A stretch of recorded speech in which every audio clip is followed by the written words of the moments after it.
And away we go on a Monday. This is a Modelo Monday here on Big 12 Today. Heard on TuneIn and watched as part of Big 12 Studios. Great to have you with us today and every day in your home for the Big 12. A lot to get to today. Just 4 games left in the Big 12 schedule to figure out who's going to compete and play for a Big 12 championship at AT&T Stadium in Arlington that first week in December. Along with Taman Turner, who is filling in today for James Wesley. I am Ari Tepke. Great to have you with us today here on Big 12 Today, Big 12 Radio. A lot to get to. 4 games left, 7 games as part of the Week 9 slate. We've got an undefeated BYU squad, still undefeated, surviving against Iowa State. We've got 2 undefeated teams in conference play. We've got 2 other teams that have at least 1 loss in conference play. So this thing is coming down to the wire, Taman. It's going to be a very fun final month of the season here. It's so fun, football season midway through the year, but it's so sad that we have 4 games left, like Big 12 games left. It seems like it just started, and now we're like, in the heart of the finish. So it's going to be a fun finish. You got to drink in football season when you have it. All right. As we do each and every Monday, we put a minute on the clock and go through each and every one of these Big 12 games. So let's do that first and foremost before we dive into the big stories from the Big 12 Week 9 slate from this weekend. All right, Taman, where are we starting? We are starting at Colorado and Utah. All right, this thing was, a blowout from the start. This thing was 43-0 at halftime as I look for my notes here, which is fine because it's going to take me a little bit. This thing was 43-0 at halftime. Utah absolutely dominated up front on both lines of scrimmage here, Taman. Offensively, defensively. True freshman quarterback Bird Ficklin had to start for injured Devin Dampier, and it did not matter. Utah bludgeoned Colorado to the tune of 422 rushing yards. It was an absolute avalanche on the ground. They had 587 total yards and 7 sacks on Colorado. Again, this thing was 43-0 at halftime. It wasn't ever close, Taman. Just an absolute dominant performance, and even without Devin Dampier, this was exactly the blueprint of how Utah wants to play, with regardless of who has at quarterback. And I thought Ficklin, as a true freshman making his first start, played fairly well. Yeah, it was a blowout. I mean, Deion Sanders said it perfectly. It was a whooping. It was the worst whooping he had taken since his mom had whooped him. We'll hear from that later. Wayshawn Parker had 145 yards, a touchdown, 10 carries. Caden Salter could not. He just kept getting pressure. He got sacked 5 times before halftime. This was ugly. This was not close. It was a straight beatdown. All right, coming up next, we have TCU and West Virginia. All right, well, a win is a win is a win for TCU as they got to 6-2, and they're once again bowl eligible. So congratulations to Sonny Dykes and the TCU Horned Frogs, who are quietly 6-2 now. But this was a big night for Eric McAllister. He was a target monster, 9 catches for 124 yards, the lone TCU touchdown, and then repeatedly bailed out TCU on third down situations. But situational football won this game for TCU. 3 Nate McCashland field goals from 35, 22, and 41. That was the margin. 2 fourth-quarter time-burning drives studied the game for TCU and kind of allowed them to be in control. I mean, this was pretty close throughout, and TCU just kind of kept West Virginia at arm's length. And Scotty Fox started for West Virginia and flashed a little bit as a true freshman, threw for 301 yards and 2 scores. Yeah, TCU came out strong. I mean, they led 20-7 at halftime. I mean, they were able to – this game was a lot closer, I think, than people were anticipating it to be. But, I mean, kudos for West Virginia. They obviously have had a tough season, but they were able to make something out of it. As you mentioned, Scotty Fox threw for 2 touchdowns, and, Rich Rodriguez was happy with the way he played. So, I mean, kudos to them. TCU, for the most part, they got the win, and that's what matters. All right, next one on the list, we have Kansas and Kansas State. I think you know a little bit about that game. Not gonna lie, I think you're compromising the ability of the alarm there. I think we've gone well over a minute here. All right, 1 minute on the clock for Kansas and Kansas State here, and do we even need a full minute? This was an absolute demolition job. 17 straight now for the Kansas State Wildcats. This is a game I was at, and I'll give you my thoughts on the overall experience later on in the show. But this thing was 21-14 Kansas State in the third quarter. And then a ball thrown for Keaton Kubeka for Kansas was tipped in the air and intercepted by Kansas State. Kansas State then went on to outscore KU 21-3. KU had 4 turnovers in this game. Kansas State muffed the opening kickoff. Kansas then took it in for a touchdown to go up 7-0, and basically Kansas State dominated from there on out. This was the Jace Brown show. Jace Brown has been dominant for K-State against Kansas, and he put this thing to rest with a 78-yard touchdown catch that pretty much put this thing to bed at 35-17. Jalen Daniels, who had been very good all year for Kansas, was not very good in this one.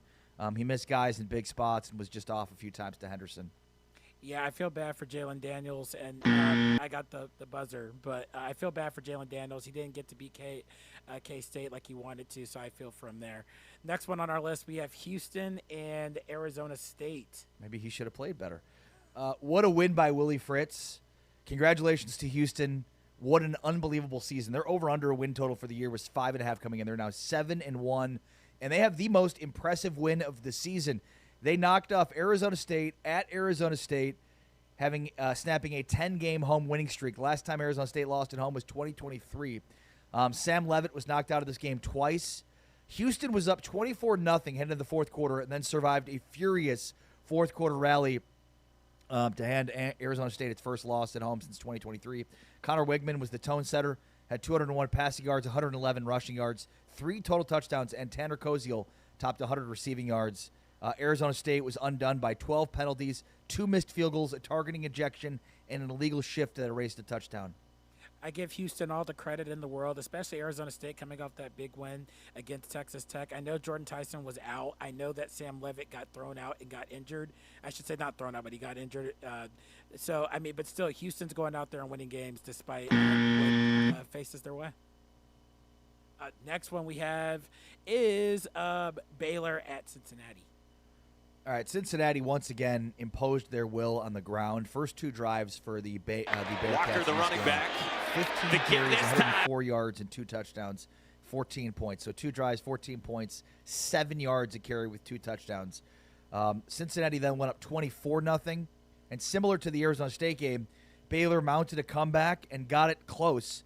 Got it to within 27-20 after a 12-play, 74-yard drive to start the fourth quarter. Then Cincinnati answered with a long drive, 12 for 75, with 7:21 off the clock to make it 34-20. And then on the ensuing kickoff, Cole Wilson for Baylor fumbles the ball, which then allows Cincinnati a short field, and they score right away to make it 34-20. That was it.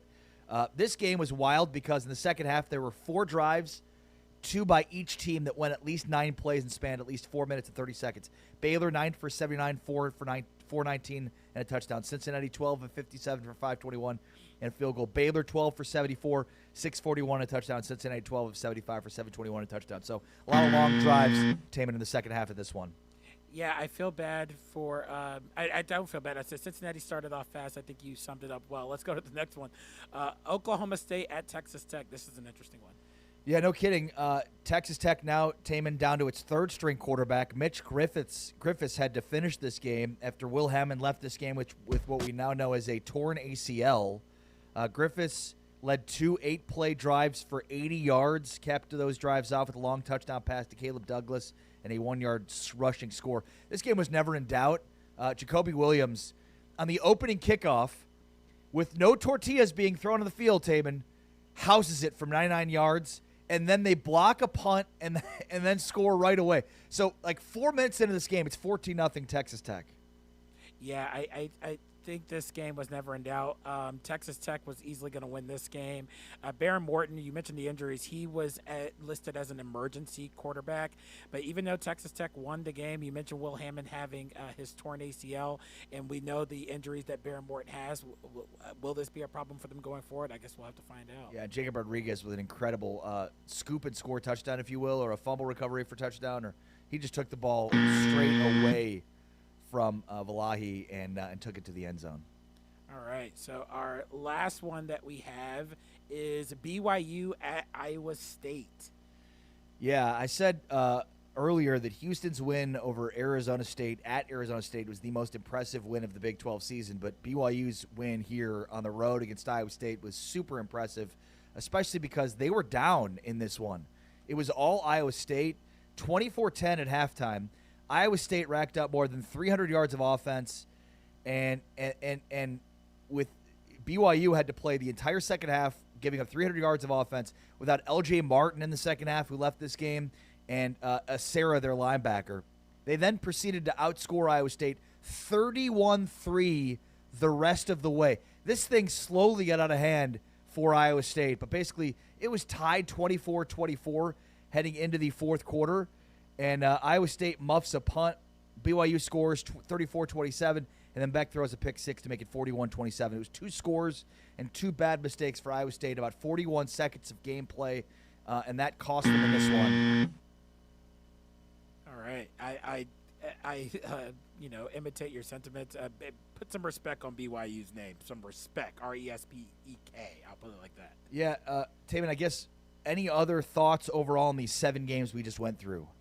I think that BYU is really a problem. I think that they are the best team in the Big 12. I know Texas Tech is very, very good, and I know they did what they had to do.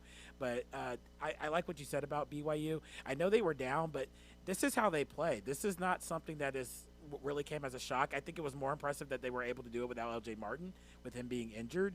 But Bear Bachmeier is a dog. I mean, I know he's a true freshman, and James said he's not a freshman anymore. I have to agree with that sentiment. Yeah, no, I mean, he was impressive. In fact, good chance he'll be the player of the week this week, and a hard decision between I would say, Connor Wegman and maybe Brendan Sorsby all in the conversation.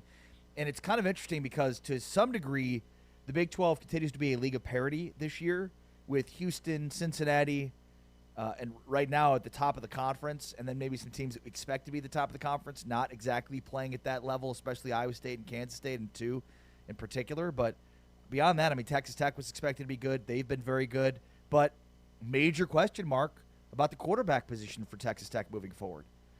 So I think, like, big picture takeaways here, ultimately you've got 2 undefeated teams in conference play right now in Cincinnati and BYU.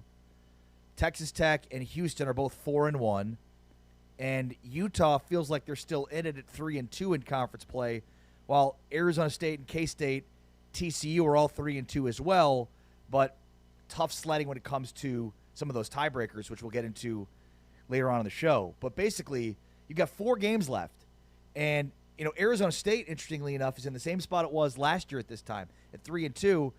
The difference being, when you look at their schedule, they don't have the teams at the top of the conference that they could make up some of these tiebreakers against, like they did last year, where they were able to go head-to-head against these teams and beat them, which put them in position to play for a Big 12 championship. We'll see. But at this point, with 4 games left, a lot can happen. You have to wonder, though, if teams like BYU and Cincinnati will end up getting the 2 losses, or even Texas Tech or Houston as well, getting the 2 losses in conference play. But Houston, BYU, and Cincinnati with the 3 biggest wins of the weekend.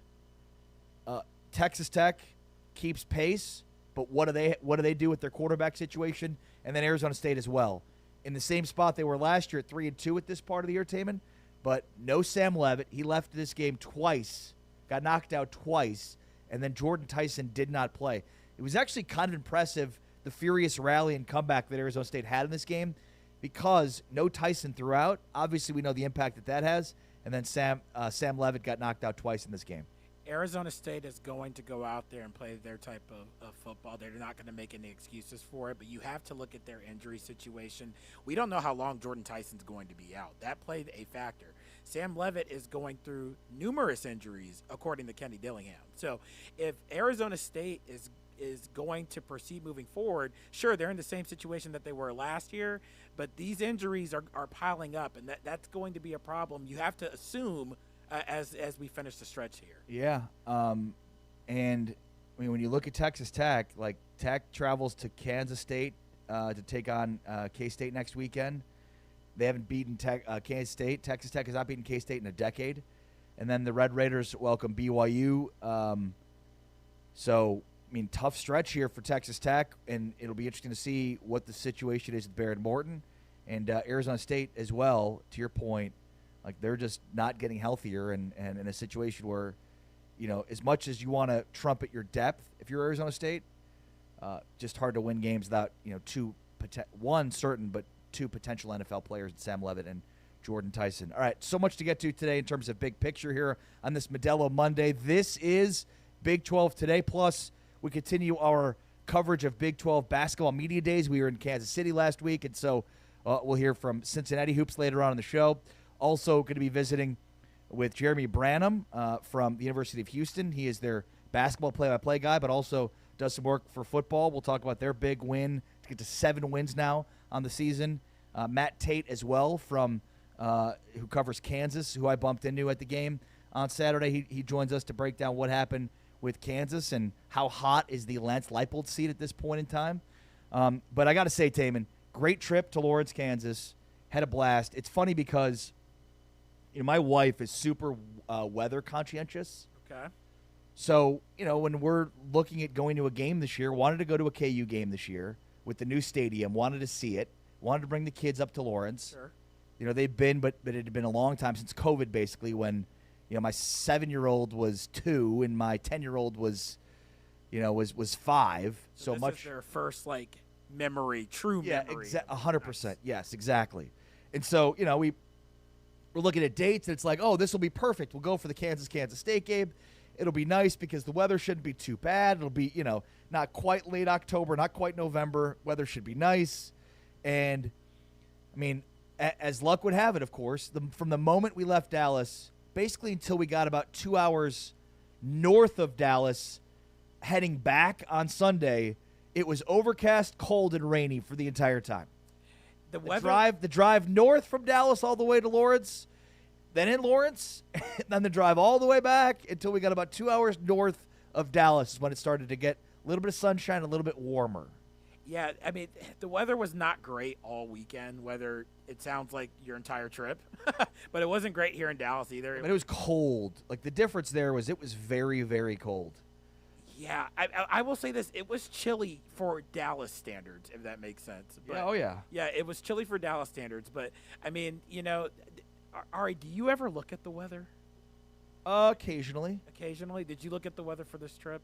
Yeah, and it wasn't supposed to rain. In fact, the morning of, it said there was a 0% chance of rain, and it basically rained the entire game. Now, you were lied to. Yeah, which is why I normally don't count on the weather app because, lies. It could be wrong. Now, we only account for it when it's wrong and don't give it credit when it's right, but that's kind of like the weatherman, but I digress. The new stadium, by the way, the new booth is incredible.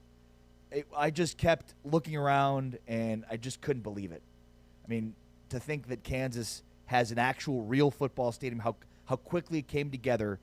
And, it's phenomenal. Just the sights of it.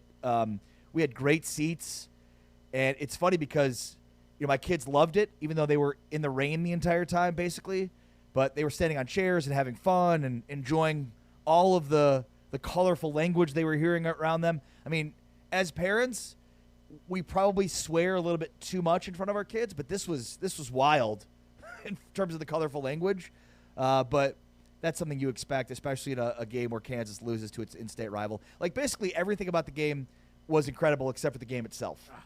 Everything was great except for the game itself. Let me ask you this for a rivalry like that, in-state rivalry. Because I look at some other rivalries where they're on neutral sites and it's half one school and the other half the other. Are there a good amount of K-State fans there who travel, whether it's in Kansas or Lawrence or whether it's in Manhattan? Yeah, mostly you're going to have the home team. But, yeah, of course, there's a short distance between the two schools. Sure. But, yeah, it was certainly mostly Kansas crowd. And, it was really cool, too, to see kind of the other side of the stadium that Leipold mentioned on his sideline. He can only see, the old side. But it was very, nostalgic for me to be back in Lawrence and to be able to at least see the old stadium where I'd spent so much time, as a student. And the funny part is, so we came very prepared for the cold, rainy weather. The problem was because of the fact that we thought it wasn't going to rain, we wore, instead of rain boots, Jordans. My son, Asher, he wore, Air Force Ones. So we had our shoe game on point and, had ponchos that we brought, didn't bring the ponchos to the game. So it was we were overly prepared for rainy, cold weather for the game, but we're completely unprepared at the game with all of the stuff that we came with. So completely ruined a pair of Jordans that I had. I mean, just a funny part of this entire equation because it was clear that the weather wasn't going to be great. But we were just steadfast in wanting to wear the shoes, wanting to not bring extra stuff with us. And we were lucky and very fortunate, though, because as we were walking into the stadium, I don't know who, somebody dropped a couple of ponchos that were in packages. So we were able to get at least a few ponchos to stand out in the rain during. But as we lose some power here in our studio, hopefully the light's still good. But yeah, other than that, I mean, it was a great Lawrence experience. I mean, Johnny's Tavern, we got to eat pizza at Johnny's Tavern to watch Kansas play Louisville and whoop Louisville with Darren Peterson in their preseason exhibition game, which then had some fireworks after the fact. We went to 26 points. He's a stud. He's a stud. We went to Free State Brewery. We went to Milton's for breakfast. So we did the whole Lawrence thing. It was an unbelievable time. My kids had a great time, and thanks to the Kansas Athletic Department for hooking us up with tickets. We had great seats, and it was a great experience inside that new stadium. Can't wait to go in a few years when it's completely done. All right, more on the trip to Lawrence, including my old house that I lived in that I went to, which was rat-infested, but has since been dramatically improved at 12th and Ohio. We'll get to that coming up, plus some more stories from the road, including why I love the state of Oklahoma. With Taven Turner, I'm Ari Tepkin, in for James Westlake today. This is Big 12 Today on Big 12 Radio. All right, let's get into the big picture topics. Is BYU the best team in the Big 12 and the team to beat? We'll get into that next. Plus, other Tier 1, Tier 2. We tier the Big 12 teams after Week 9. It's all coming up next. This is a Modelo Monday here, powered by Modelo on Big 12 Radio. Big 12 Today, heard on TuneIn and watched on Big 12 Studios.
Big 12 Radio. This is Big 12 Today, presented by Modelo. Great to have you with us today and every day in your home for the Big 12 Conference. Tune in Big 12 Studios. If you haven't yet found us yet, make sure to download the TuneIn app and search Big 12. You can find us there. Plus, on video, on YouTube, Roku, Tubi, Samsung TV Plus, Amazon Prime Video, plenty of other places as well. But probably the easiest spot would be part of the Big 12 Conference on YouTube. And, of course, if you ever miss any of our shows, you can check out the best of our shows and all of our guests on our podcast page, where we post all of our guests and interviews, including all of our Big 12 Basketball Media Day coverage, which included talking to all men's and women's basketball teams, coaches, players. It was a lot of fun last week in Kansas City, so make sure to check that out wherever you get your podcasts. All right, on this Modelo Monday, reacting to the big stories from the weekend with Taman Turner, who's in today for James Westling. James is out today and tomorrow, but back on Wednesday. And so BYU, the team to beat. What's the situation now at quarterback for Texas Tech and Arizona State? What's the situation with both Levitt and Tyson moving forward for Arizona State? And then how about Cincinnati? And is there a significant Heisman snub so far in the Heisman race? You know, the Heisman race has been relatively quiet so far to start this season. And when you look at it, Taman, the top two current odds in terms of winning the Heisman Trophy right now are Ty Simpson at Alabama and Fernando Mendoza at Indiana, with Julian Sayin, Marcel Reed, and Diego Pavia right there. Also Gunnar Stockton, Jeremiah Love, Trinidad Chambliss, Haynes King, Jeremiah Smith, Dante Moore, C.J. Carr, all in the conversation. There's one guy, though, in the Big 12 who's not even on the board. You don't even have odds for him, which is incredible. And that's Brendan Sorsby. Sorsby has very comparable numbers to Ty Simpson and Fernando Mendoza when you look at it. Fernando Mendoza, 1,900 passing yards, as you can see on your screen right now. Ty Simpson, 2,100 passing yards. Brendan Sorsby, 1,800 passing yards. But if you look at the touchdown interception and then the rushing numbers. Now, look, the completion percentage is what it is, especially relative to the 74% for Mendoza and the 71% for Simpson. But how about 427 rushing yards, which puts Sorsby far ahead of Mendoza and Simpson in terms of total yardage, and the 7 rushing touchdowns. Dude has 27 touchdowns and 1 interception. Now, Mendoza has 27 total touchdowns if you include the 3 rushing touchdowns he has and 3 interceptions, and Ty Simpson with just 22 touchdowns total, including the 79 rushing yards and 1 interception. Now, I'm not making the case that Sorsby should be the Heisman winner right now, but the fact that he's not even in the conversation is remarkable for a team that is 7-1 and 5-0 in the Big 12 to not even be listed for odds with these numbers. That is called disrespectful. You asked at the beginning of this segment, was somebody being snubbed? And the answer is absolutely yes. If they're going to hold him to the game against Nebraska, which is completely unfair, considering, he beat Iowa State, he beat Kansas, he played great against Kansas, he beat Baylor. I mean, what does he have to do? Does he have to go into Salt Lake City on Saturday and ball out? I mean, to not even have his name mentioned, you just mentioned, 5 or 6 other athletes who are in that conversation. I mean, nobody is denying the fact that names shouldn't be mentioned. Like, we're not saying that Brendan Sorsby should be the Heisman. Nobody is saying that. Right, but to have 12 other guys on this list that are, have current odds. And look, I mean, this is Vegas odds. So Vegas odds is going to be a reflection of who's betting on it. But if you could bet on Brendan Sorsby to win the Heisman right now, it wouldn't be a horrible bet considering he's off the board right now. Based on what you just said, between his passing and his rushing yards, he has 2,268 yards altogether, passing and rushing, 27 touchdowns and 1 pick. I mean, how is that not a Heisman consideration at the very least? Especially in comparison to the 2 guys at the top of the food chain. Here, let's put those numbers up one more time, Anthony. Anthony Smith, our producer for Raycom and Big 12 Studios. I mean, Ty Simpson and Fernando Mendoza have the best odds to win the Heisman Trophy right now, plus 325. Sorsby is not even on the board right now with 12 other guys mentioned before him. And the biggest distinction here would be the completion percentage difference between Sorsby, Mendoza, and Simpson. But when you factor in the rushing yards and touchdowns, Sorsby has better numbers than both Mendoza and Simpson. And they only have the one loss. Yeah, and it was week 1. Here we are, going into week 9, 7-1. He's 5-0 in the Big 12. They're ranked. We'll get to the power rankings here in a minute, or for AP Top 25. I just don't know what more he needs to do to be considered in the conversation. If he has a great game against Utah, and he's still not in the conversation, especially since that game is in Salt Lake, I don't know what more he has to do. Well, to and that Taman is the ultimate point here, which is this is gearing up to be a potential Heisman moment for Sorsby. Because, yeah, if you ask what else he has to do, well, College Game Day is going to be in Salt Lake for this game. So week 10 for College Game Day to be in a Big 12 site is a huge deal. Now, granted, they rarely go off of SEC sites for game day, and it's well documented. They rarely go off the SEC for College Game Day, but they're doing it this week for a huge game in this conference between a Utah team that has 2 conference losses and a Cincinnati team that's undefeated in conference play. If Sorsby goes off against Utah's defense, I mean, he will surely find himself on the board, especially, again, because 9 weeks into this thing, his numbers are right there with Mendoza and with Ty Simpson. So, again, he should definitely be in that conversation. I mean, and it sets up for this great storyline as we head into week 10 with College Game Day on hand in Salt Lake. Yeah, nationally, he'll, again, put some respect on his name. To see that at the national level, Game Day is going to be there. I think this is a huge, huge opportunity, not only for Brandon Sorsby, but for Cincinnati overall. Yeah. Yeah, no doubt about it. All right, other big stories here on a Modelo Mondays we're reacting. BYU is now 8-0. It's the second straight year they've started 8-0. BYU is now 19-2 since the start of the 2024 season. They're on a dominant run right now. And, I mean, they beat – I mean, they're coming off 2 consecutive wins here, impressive ones at that. Now, you can argue with Iowa State. State is coming off 3 straight losses, so how impressive a win it is. But at Jack Trice, I mean, any road wins are impressive, and I thought this weekend was extremely impressive for some of these road wins. But they're coming off, back-to-back impressive wins. And not only that, but Bear Bachmeier is playing as good a football as he's played all year. So, they're saving their best for last. And I know Iowa State's defense is not the same. They're clearly missing their top 2 corners, and it's a big reason why their pass defense has been so atrocious. But bottom line, you get a win at Jack Trice with a true freshman quarterback. That is an impressive outing. And, again, they did it on defense. They did it in a basically a stretch over 40 seconds that included 2 defensive scores for BYU, but all of it's being led by Bear Bachmeier. And when they were down 24-10 without L.J. Martin at halftime, Martin was lost for the game at halftime. They're down 24-10. For Bear Bachmeier to lead the team back is super impressive.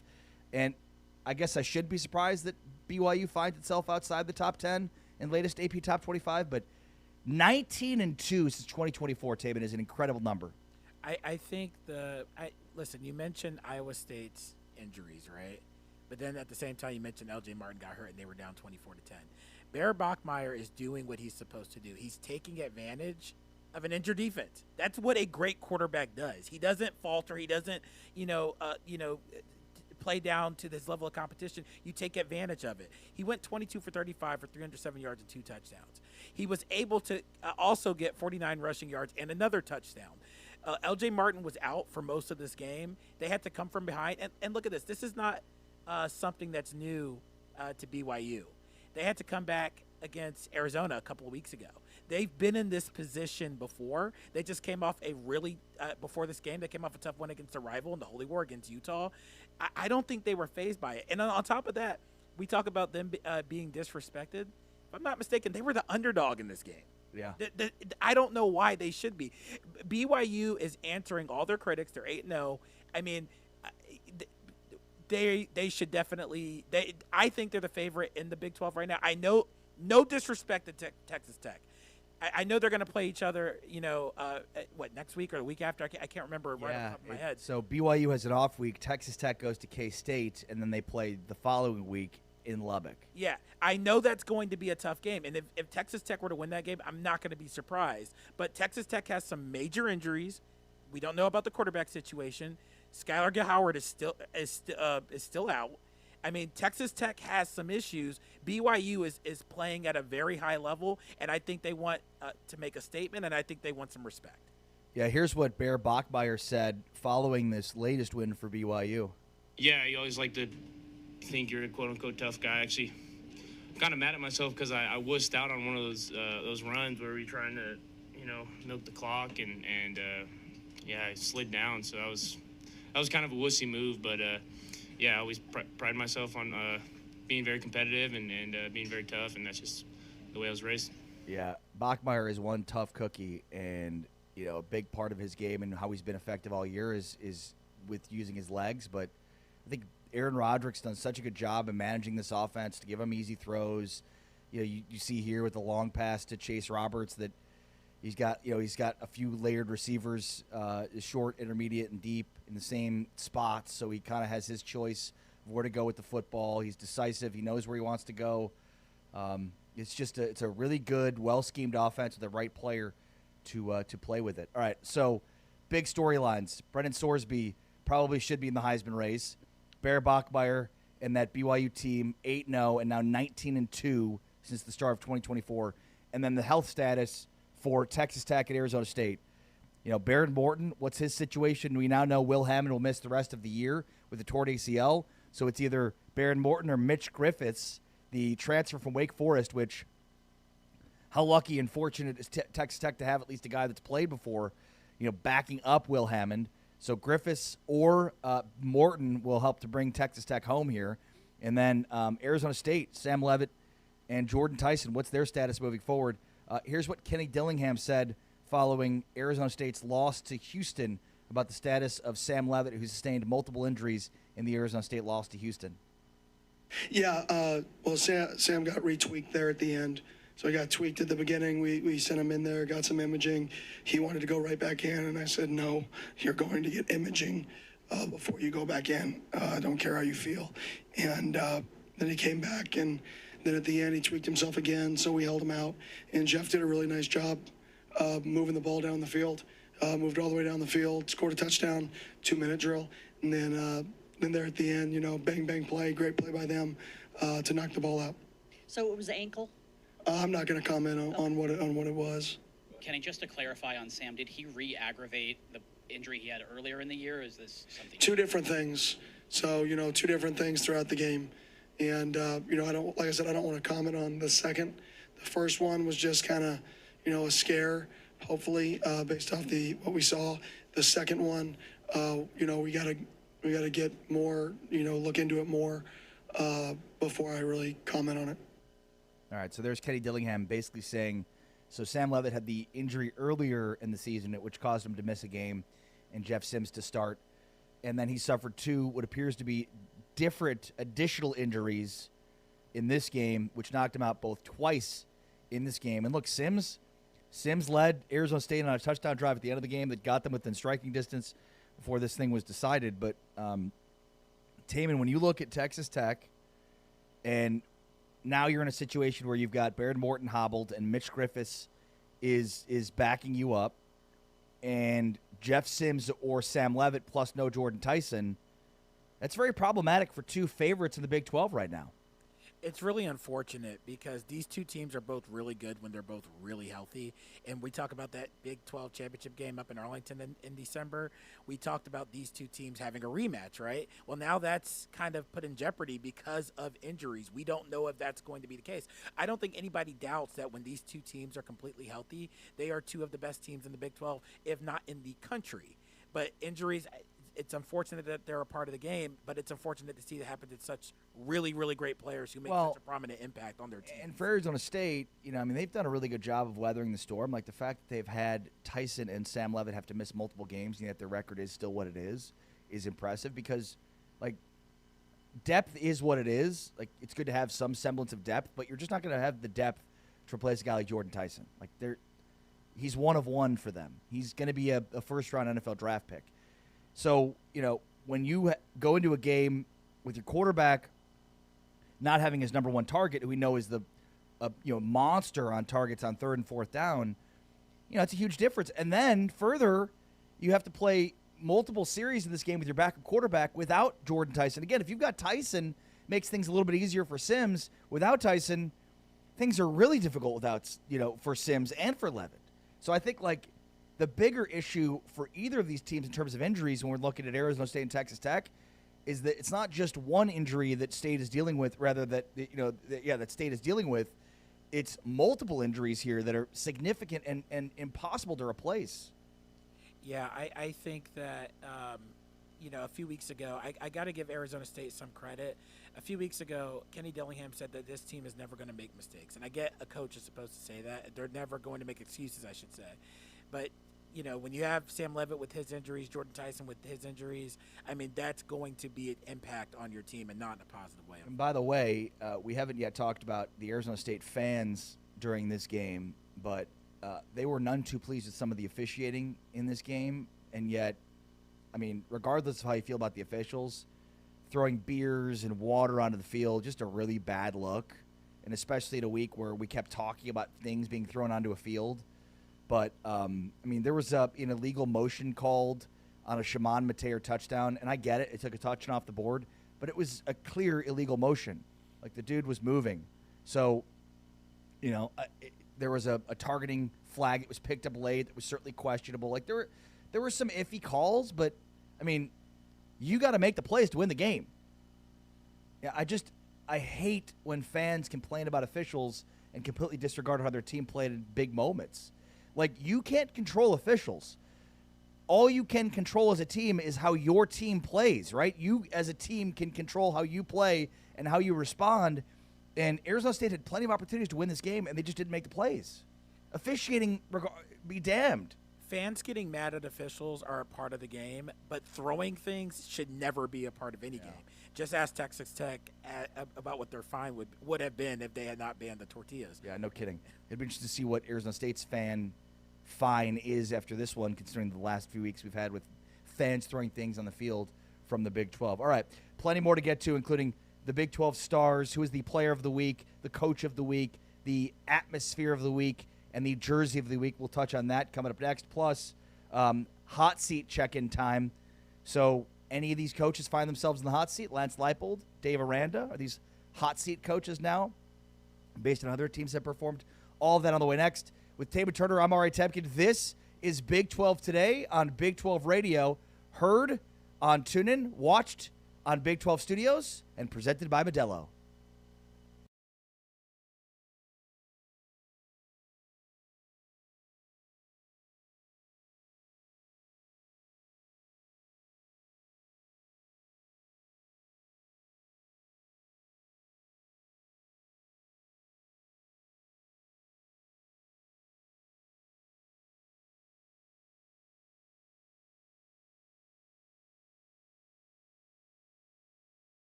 first timer for drinking booze that I did not illegally bring into the game at a Kansas football game.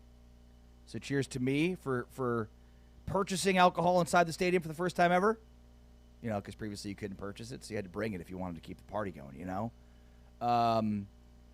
But a really seamless experience, too.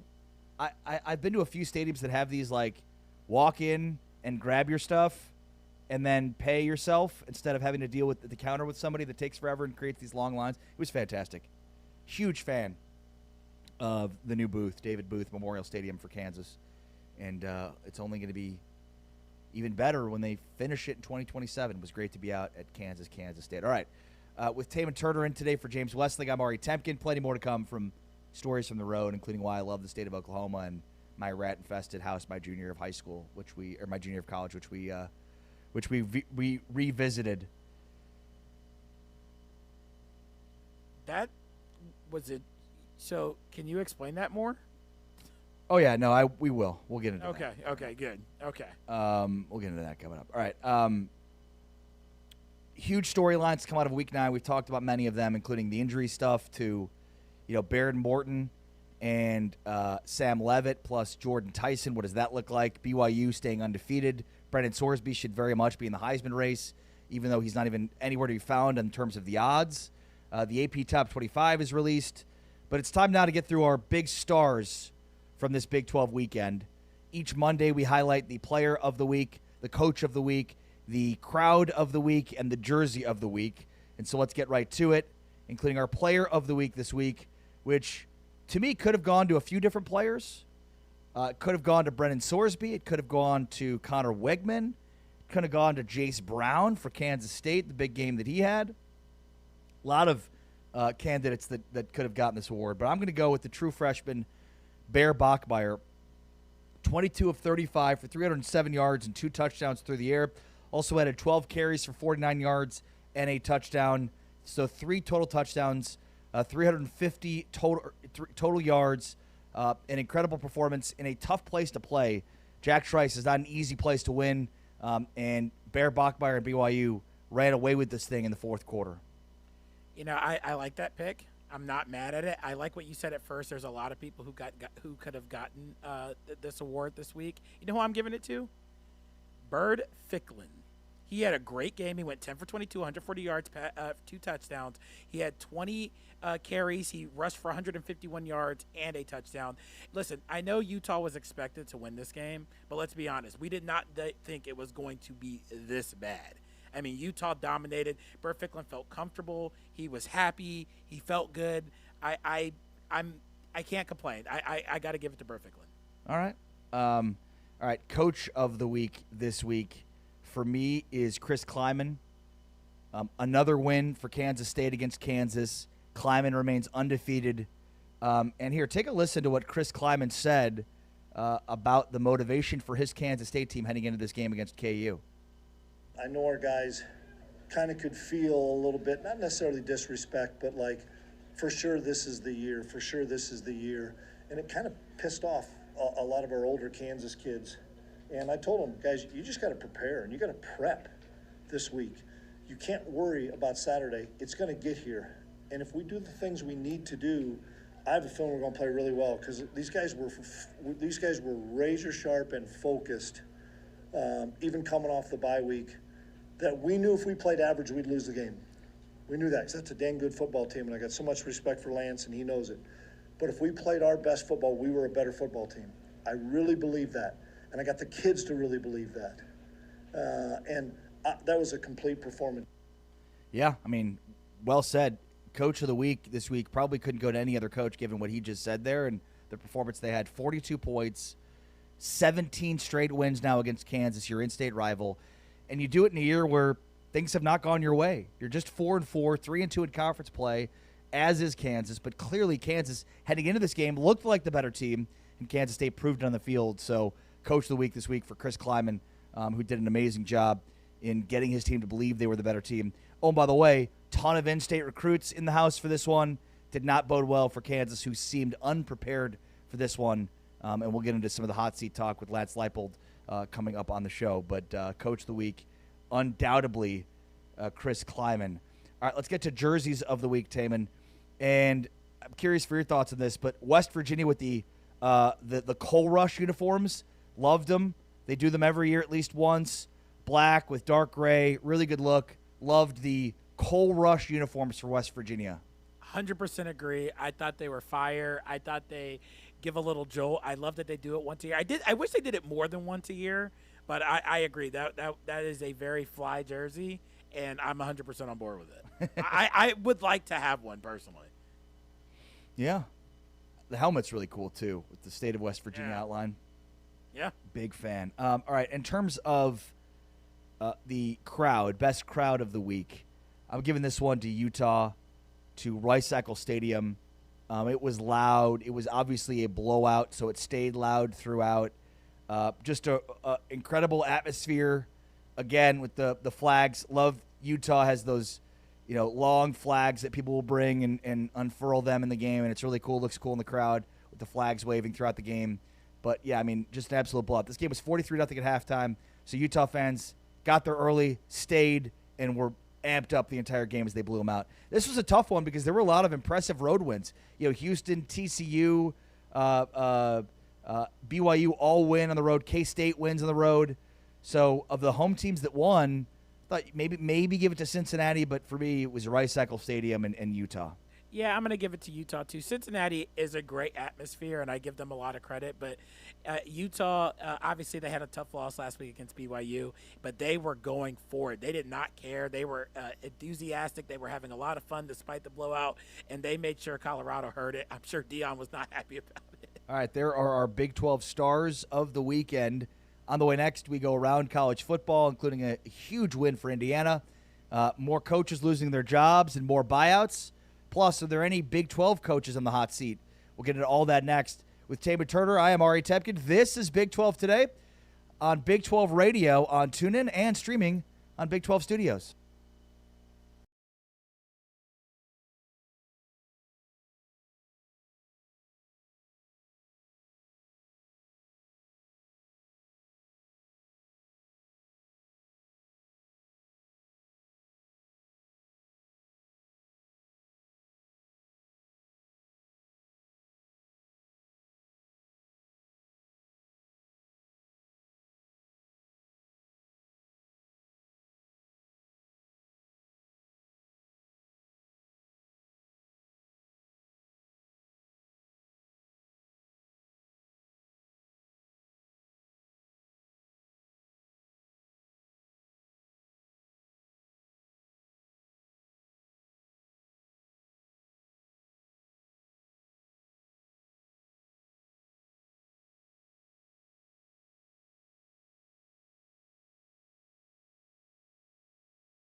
Conferences, they not like us.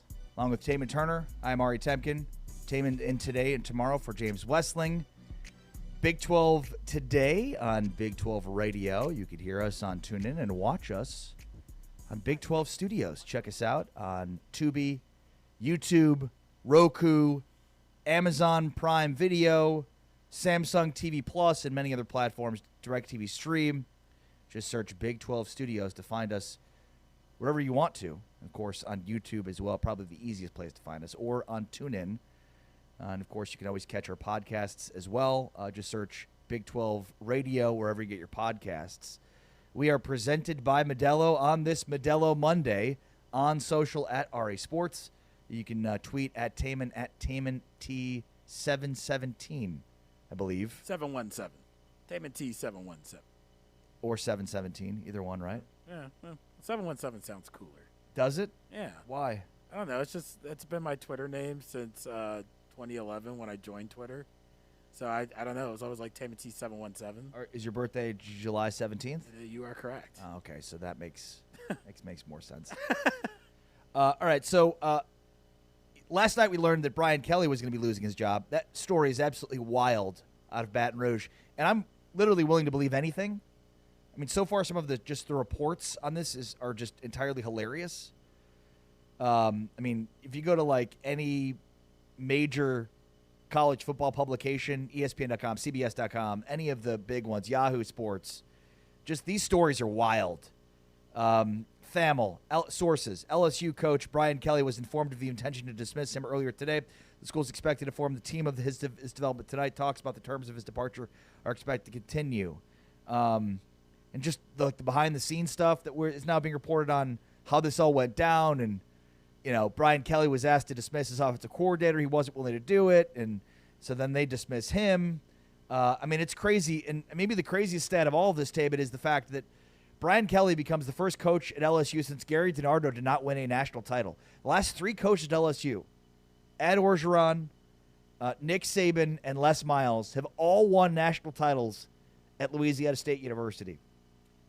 Yeah, I mean, look, LSU has high expectations, high standards. I mean, the chants have been going around. The rumors have been going around.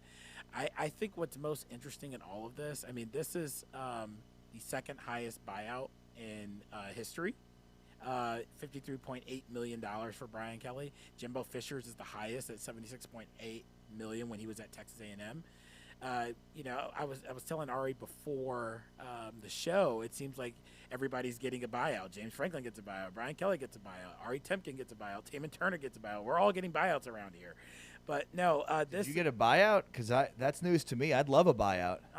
You know, we're all getting bought out around here. I think it's just college football coaches that are getting the buyouts. No. I don't know that you or I are going to be benefiting from that. But yeah, I mean, it's. No, I just it's joking, but I'm not sure that athletic directors learn from Jimbo Fisher, you know, and that's the thing that's just wild here is there's so much funny money being passed out to coaches to not coach, and they don't even have to negotiate these ridiculous buyouts into these deals, and yet they're doing it anyways. Yeah, I mean, Brian Kelly's now going to be on the sidelines on the sidelines. He's still going to be. He's not going to be on the sidelines, and he's still going to be making $53.8 million. I mean. LSU, I mean, listen, if you don't win championships, if you're not going to be competitive in the SEC, not saying they aren't, but they fell out of the top 25, you're not going to go far. I mean, their expectations are they have a very high expectation for that program, and if you don't meet it, you're going to be gone. Is that something? Yeah, I mean, and especially I think with what Indiana is doing nationally, like Indiana just boat raced UCLA, and they remain undefeated. They played in the playoff last year. Are now number 2 in the latest AP Top 25. So I think you've got a lot of like historical programs, Penn State, Florida, LSU, that are wondering why it's taking so long when Indiana as a football program has been an absolute doormat in its entire history. And they hire somebody from James Madison, and now they're, you know, exactly where LSU, Penn State, Florida, and Arkansas all want to be. So I think Indiana's success probably is speaking to a lot of administrators across the country about what is and should be expectations. When you think about it, LSU, Penn State, Florida, Arkansas, all open. Oklahoma State is open. Virginia Tech is open. I would imagine we're not going to, you know, UCLA is open. We're going to see more and more openings as the season continues to progress.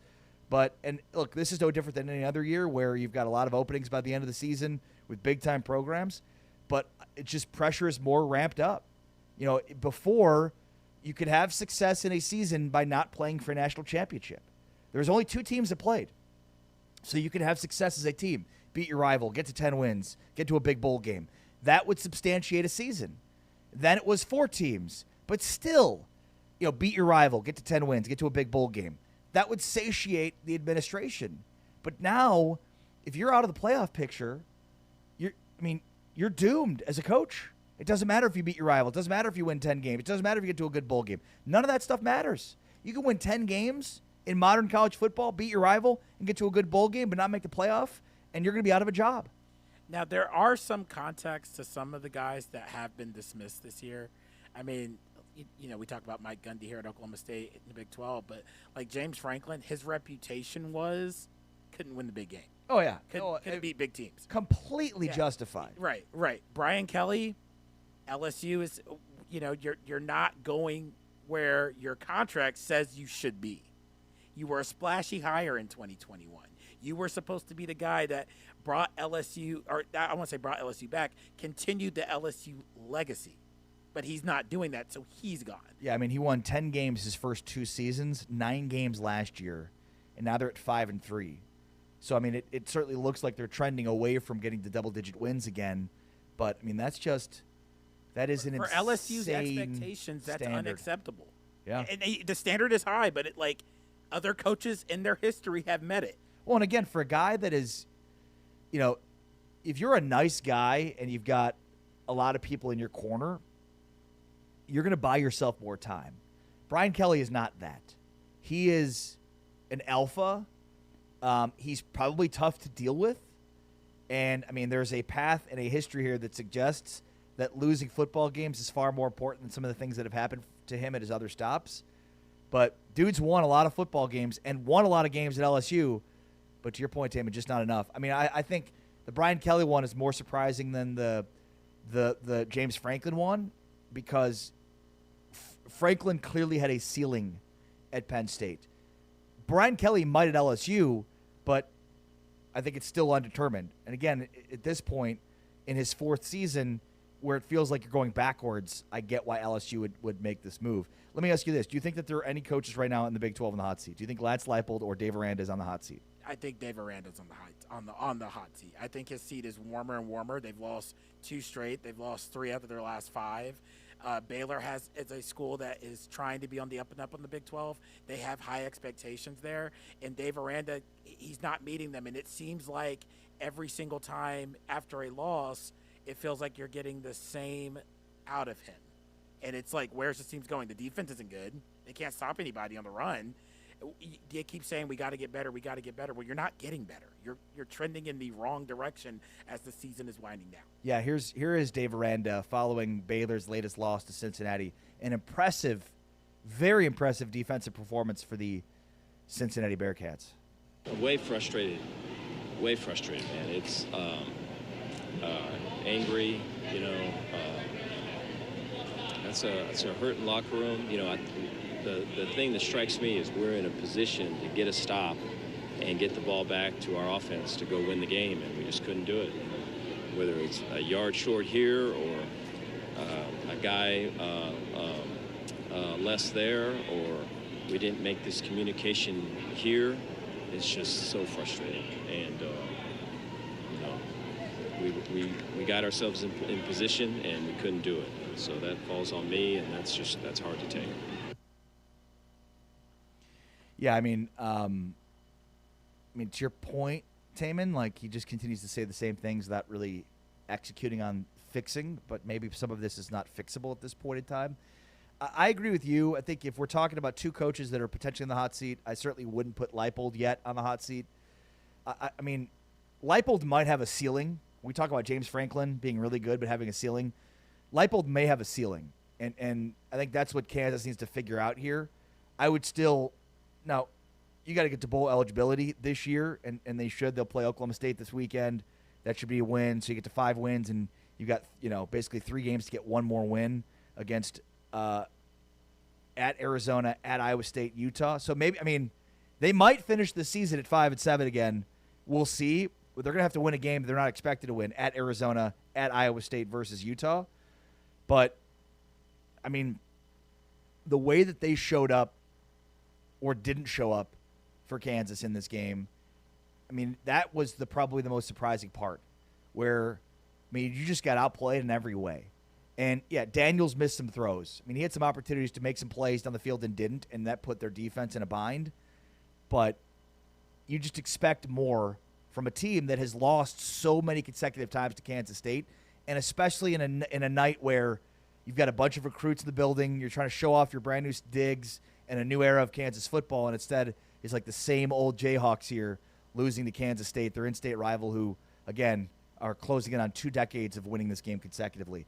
But again, despite the disappointment in this, I'd still most likely give Leipold another year. Again, as long as they don't finish 5-7, as long as they end up getting 2 more wins this season and get to bowl eligibility, I would keep Leipold. If they don't, all bets are off.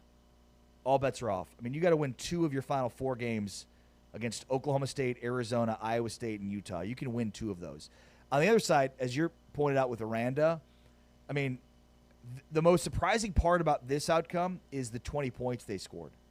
When you look at their point totals, I mean, 36 in a loss to TCU, 35 in a win over Kansas State, 45 in a win over Oklahoma State, 24 in a loss to Arizona State, 42 in a win over Samford, 48 in a win over SMU, 24 in a loss to Auburn. So, I mean, 20 points is the lowest point total they've had all year.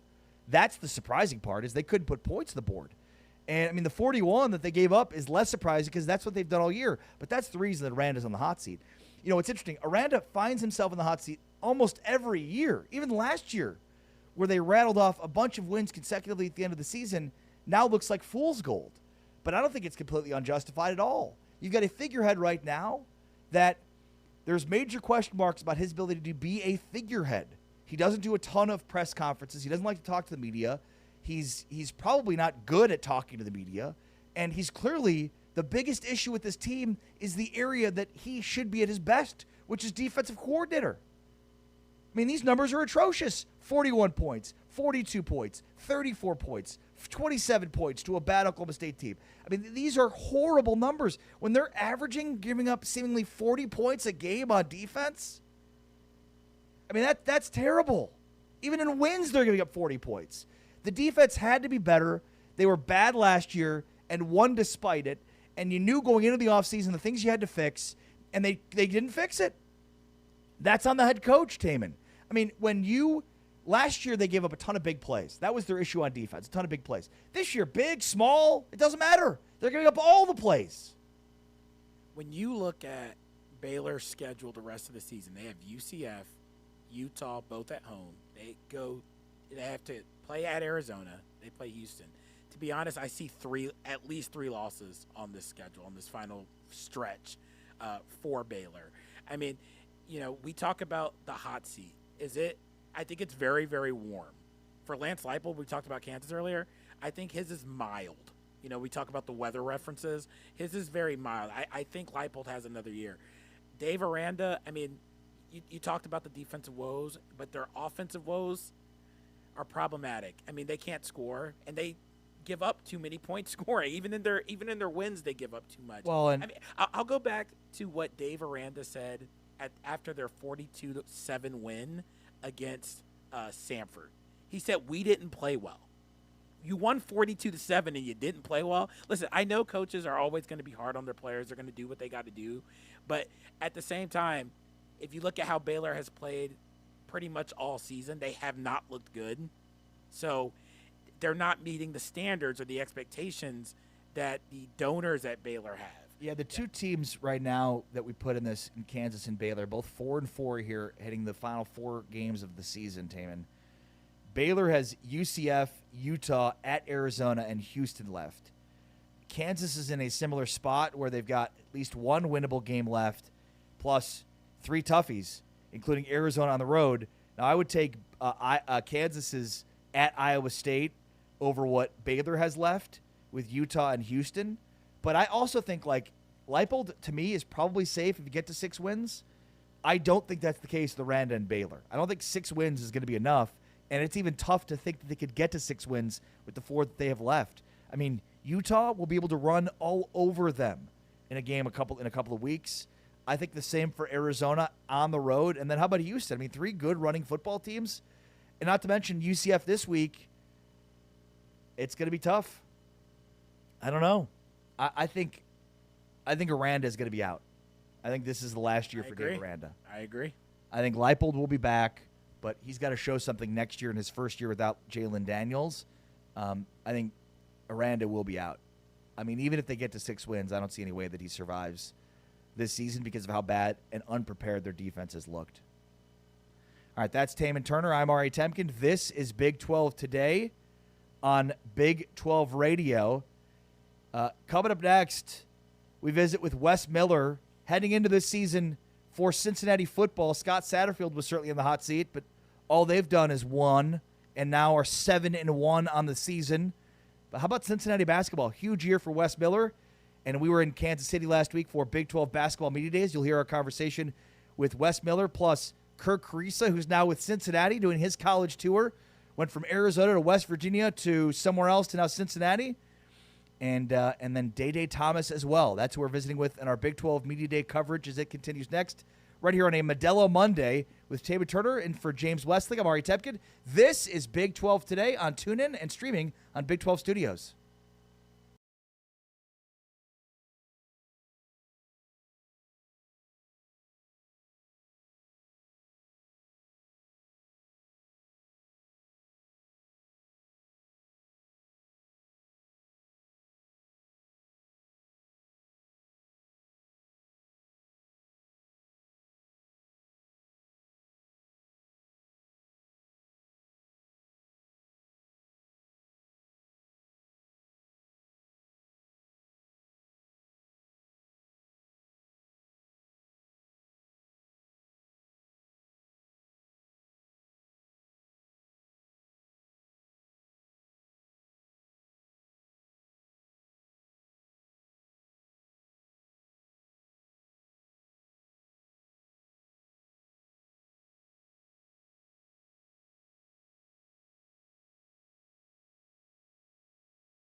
tune in or watching us on Big 12 Studios. We are now joined by Cincinnati head coach Wes Miller, entering his 5th year for the Bearcats. And, Coach, you guys have been so close to putting together that breakthrough season the last 2 years. I know that at times, the last 2 seasons, I'm sure frustrations were mounting with how close you guys were. So how do you get over that hurdle and get some of those close wins? Well, I think it's a layered question with a layered answer, but I'll try to answer it simply. I think, number one, we have to be as great as we can possibly be in the areas that we can control. We've had teams that were capable of taking a couple steps forward. We're talking about possessions, guys. We've been capable of that. We have to learn from that. We have to prepare differently for that. And we have to be so much better in the areas we can control that affect 1, 2, 3, 4, 5 possessions over the course of Big 12 play that can be the difference between, the kind of year that you're having. The other thing is that this league's just so awesome.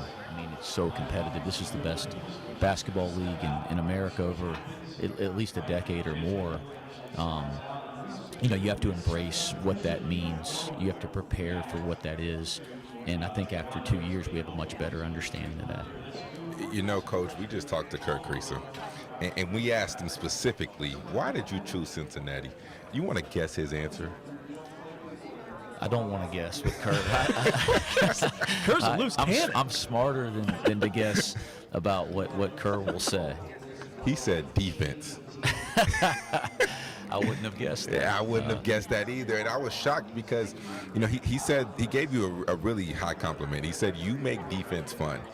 And one thing that I noticed in your roster, when you look at Celestine, when you look at Kerr, when you look at even Mustafa, the shooting is something that's more prevalent.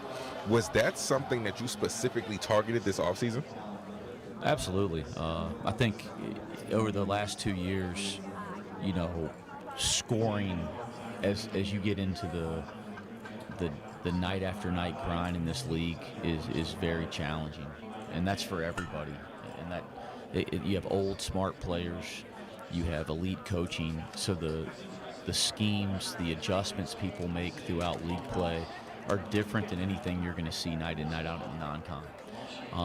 You have to have enough skill in this league. You have to have enough decision-making, and we sought out to build a roster that had a different level of that. I'm asking every coach, thoughts on zone defense? It's so interesting that you asked that question. We've not practiced zone yet. I think about it every single day.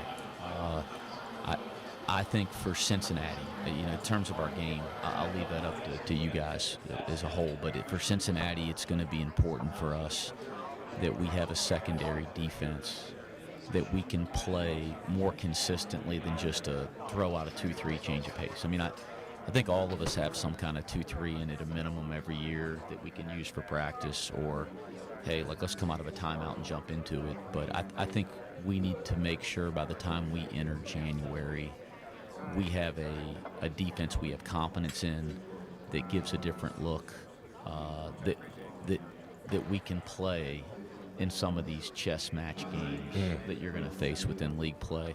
I've always believed this defensively.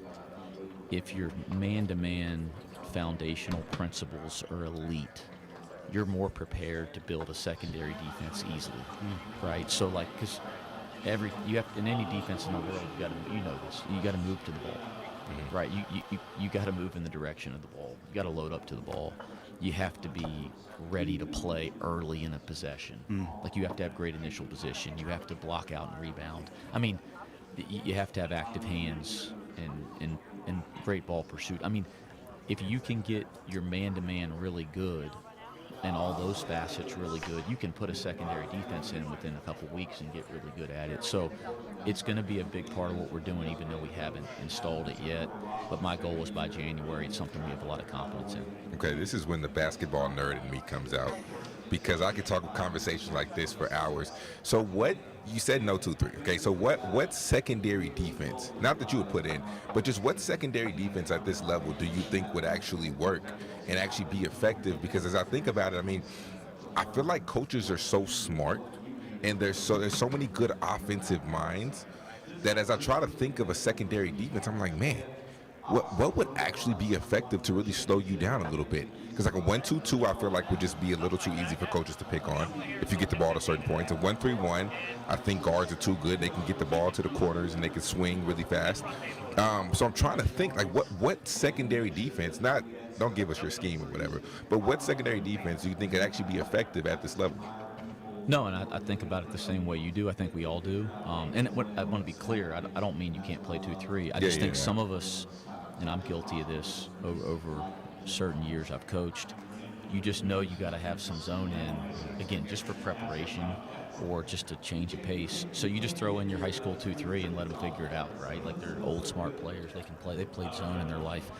But I think if you're going to put in a secondary zone, it's got to no matter whether it's a 3-2 or 1-2-2, whether it's a 2-3, it's got to be more creative than that.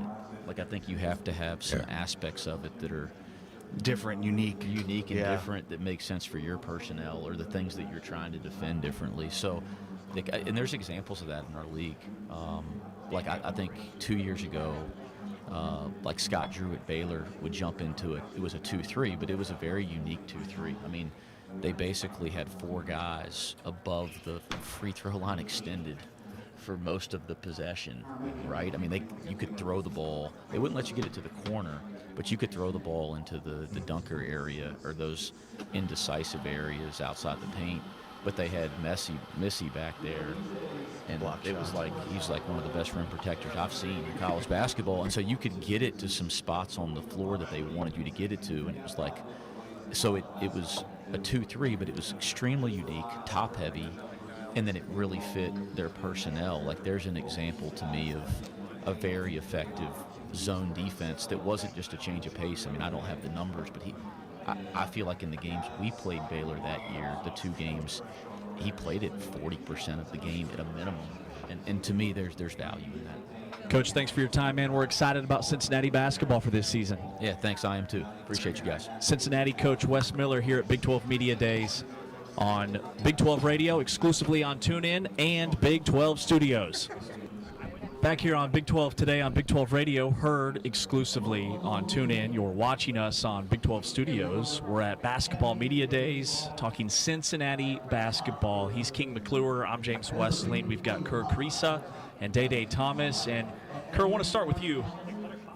How in the world do you still have eligibility?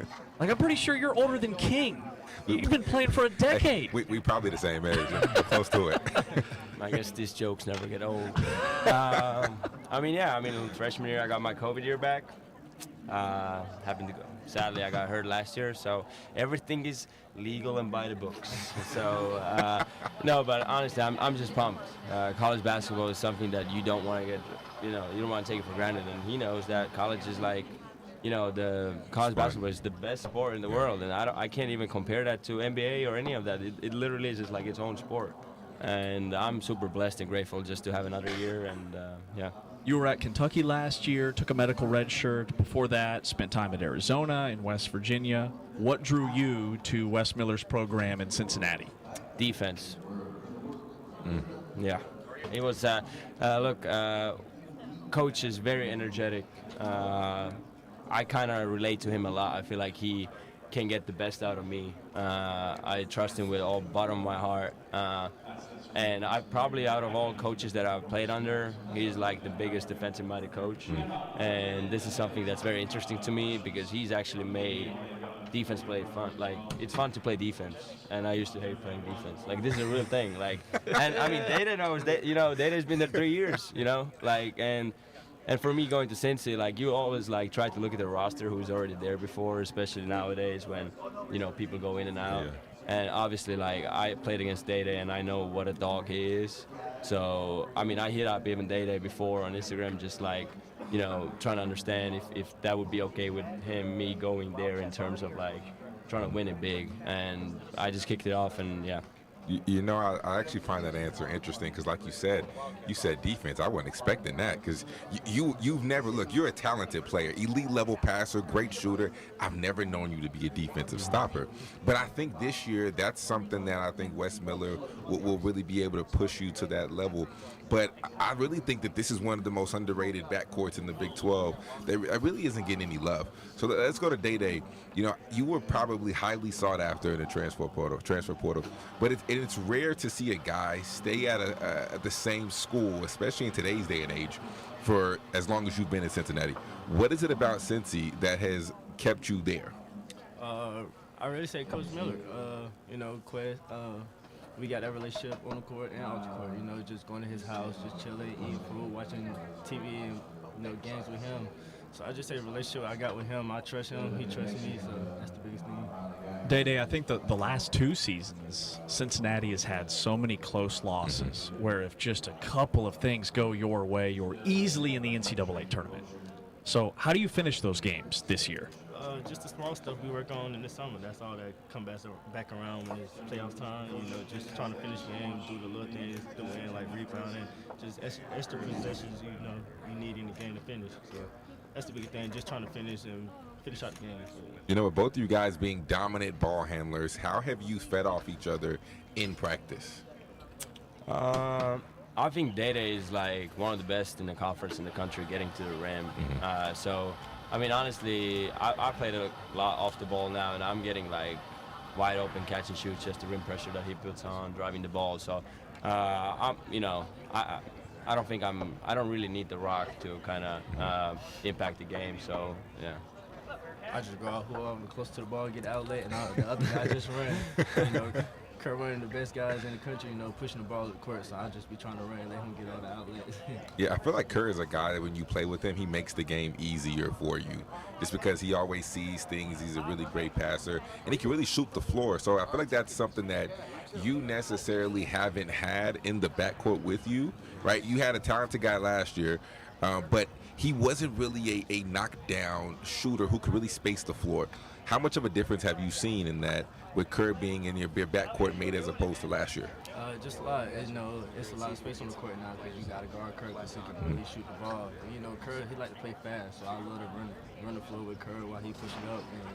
And, I always try to make it easy for him also just getting paint touches and getting him open shots. So.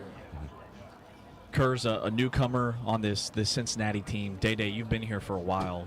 What differences do you see with this basketball team from last year's team? I mean, King touched on it a bit. Your backcourt running mate was Jizzle James last year. Now you've got the guy sitting next to you. But collectively, how is this team better? It's an older team, more mature. A lot more leadership on the team. Everybody hold each other accountable. So just standing on each other, make sure we're doing the right thing, playing Cincinnati basketball. So when you look at it, Kerr, I know that you've been in a lot of places, but I'm interested because you've seen so much, right? What is one thing that you can take with you, that you've taken with you, that you can implement on this year's team because you've seen so many different programs and seen how coaches do so many things? They played for so many good coaches. What's one thing that you have taken with you that will never leave you? I think the biggest thing is just really being together. If I look at the past, my best teams and, how the coaches have approached is like, it's going to snow. Like, it's going to go south at some point, but just the fact that how do you respond to that as a team? And, locker rooms can get, it can get pretty bad in terms of one guy is not happy with him playing minutes, and then he just starts talking in the locker room, and then, everybody is kind of everybody goes sideways. So just kind of how to face the adversity, because it's going to come. Like, it's Big 12 basketball in conference, you're not going to go undefeated, unless, you're not gonna do it. So just the adversity part, but yeah. Kerr, when you were at West Virginia, you were kind of a villain in the Big 12, and I mean that in the best way. Like, you're a fiery guy. You run your mouth, get the fans all fired up when you guys are on the road, and I love that aspect of your game. Is that something you take pride in, or is that just all natural? That's just who you are as a person. Take us through your mindset and trying to get in the fans and the opponent's head. Yeah, no, that's just who I am. I'm just a competitive person. In practices, when you go play small drills and you win the drills, like I get pumped as much as I get in the games. So that's really just who I am, and I'm never thinking like I'm gonna run my mouth so I can just people can say that. You know what I mean? Like I'm not even like really thinking about it. I'm just being myself. I love hooping. And like I said earlier, like college basketball is the most freaking fun thing in the world, and I want to just take the maximum that I can take out of it. All right, you two guys being the backcourt mates, the veteran leaders, give me a name on your team, a guy who is going to, that you've been surprised with, or a guy that is going to surprise and wake up some people this season. Man, I could give a lot of. I let Dede go first because I'm just deciding between 8 of names right now. Nah, it's a lot. But I'll say that's gonna really stand out. I think Sean, just because he's young, he see the game, he know the game, his passion for the game, and what he brings to the team. And, I'll say Sean. Sean gonna be pretty good this year. Yeah, and I'm probably gonna go with your guy from Jalen Celestin. I mean, I think he brings great leadership to us. He's like hell of a shooter, a very underrated driver. Knows the game, been around college basketball, and look, like college basketball is like you need that now. You know, this one and done and cute stuff. Like this is over. I'm sorry. Yeah. Like the older team you have, and you have guys who buy in, and it's usually easier to get older guys to buy in. The probably better you're gonna be. You know, I think that's interesting because you talked about Celestine and his shooting ability. It seems as if that was a big emphasis in the offseason when you look at getting guys like you, Celestine, even Mustafa can step out and shoot the tray ball. Is there a lot more spacing overall in the team dynamic now when it comes to shooting? Yeah, I mean, for sure. I mean, you know, the driving lanes are going to be open just because you have so much shooters on the floor at the same time. And like you said, I mean, Mustafa, I mean, he hit one in the scrimmage that we just played, and it's more fun to play like this too. Like, yeah, we're going to guard our ass off, but like if you get shooters, like that's the nowadays brand of basketball. Cincinnati basketball cannot wait for the upcoming season, guys. Best of luck. Thank you. Kirk Risa, Dede Thomas, Cincinnati Bearcats looking to get back to the NCAA tournament this year. After a 7-13 Big 12 mark, they began last season 10-1, had a huge win over Xavier. We'll see what the season looks like for the Bearcats here soon. This is Big 12 Radio on TuneIn, and you're watching us via Big 12 Studios.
Big 12 Today with Ari and James. Your home for interviews, analysis, and all things Big 12. This is Big 12 Radio on TuneIn.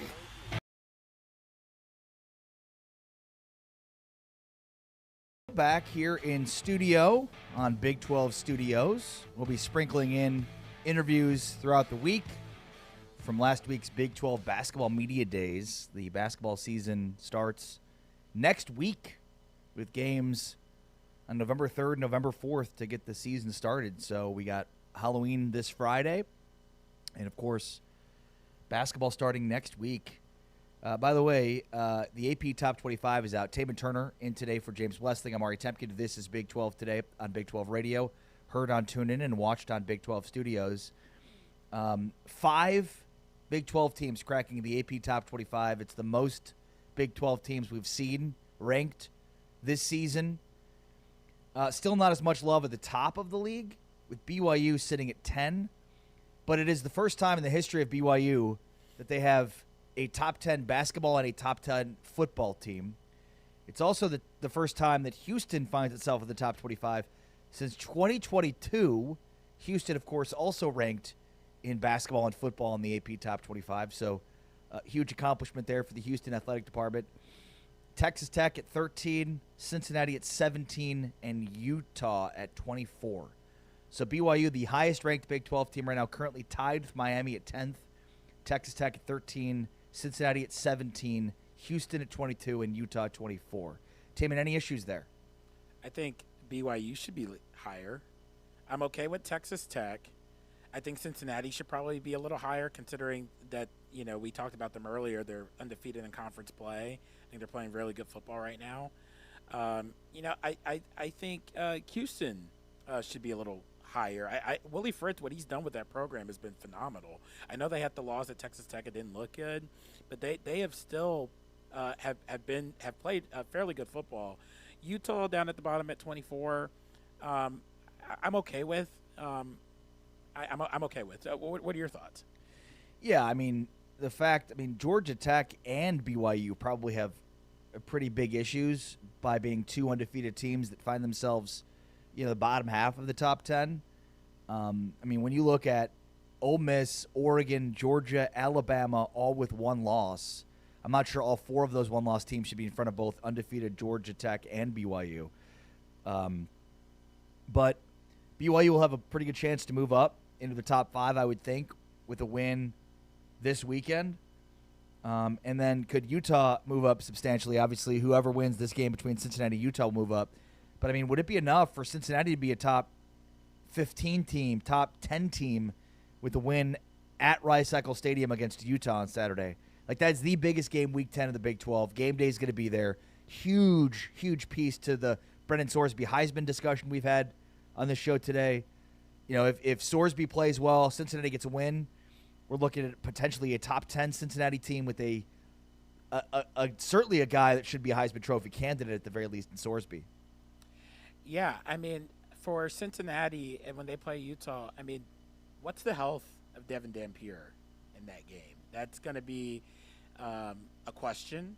I know Bird Flicken played well, but I love Cincinnati. I said it earlier. I love the way that they're playing, and I think they truly have a opportunity to make a statement on national television with game day being there to kind of show that they are a top 15 team. But 5 teams right now ranked for the AP Top 25. So, I guess the good news, bad news is the bad news is the Big 12 still at the top is not getting the credit it probably should be getting. But overall, you'd think some of these losses would knock some of these teams far outside the top 25, and that has not been the case. That the Big 12 is adding. It had been kind of perpetually in this mode of 4 teams, and anytime one of those teams lost, one of the other teams that had won that game would find itself in. I'm not sure that there's any other Big 12 teams that should be ranked right now outside of the 5 that are. The biggest concern or the biggest disagreement I would have is why not have BYU higher, but it's consistently like that with the Big 12. The Big 12 is just not getting the credit it deserves at the top of the conference.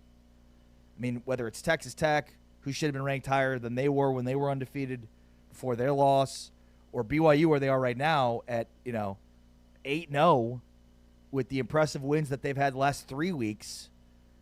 I would think they'd be higher, especially, again, looking up at 6 teams in the top 10 that have at least one loss. BYU still undefeated. BYU went into Iowa State as a 2.5-point underdog and won by 2 touchdowns. I don't understand why they only went up 1 spot from 11 to 10. You mentioned the Big 12 disrespect. I mean, that's clearly what it is, because had they only won by, a field goal, they'd be 11 or possibly had even dropped a spot or 2, which I don't think is fair at all. They go on the road. Like, what more do they have to do? Win by 5 touchdowns? They went on the road and won by 2 touchdowns. They came from behind and did it on the road. Yeah. It's mind-boggling to me. Well, yeah, I mean, again,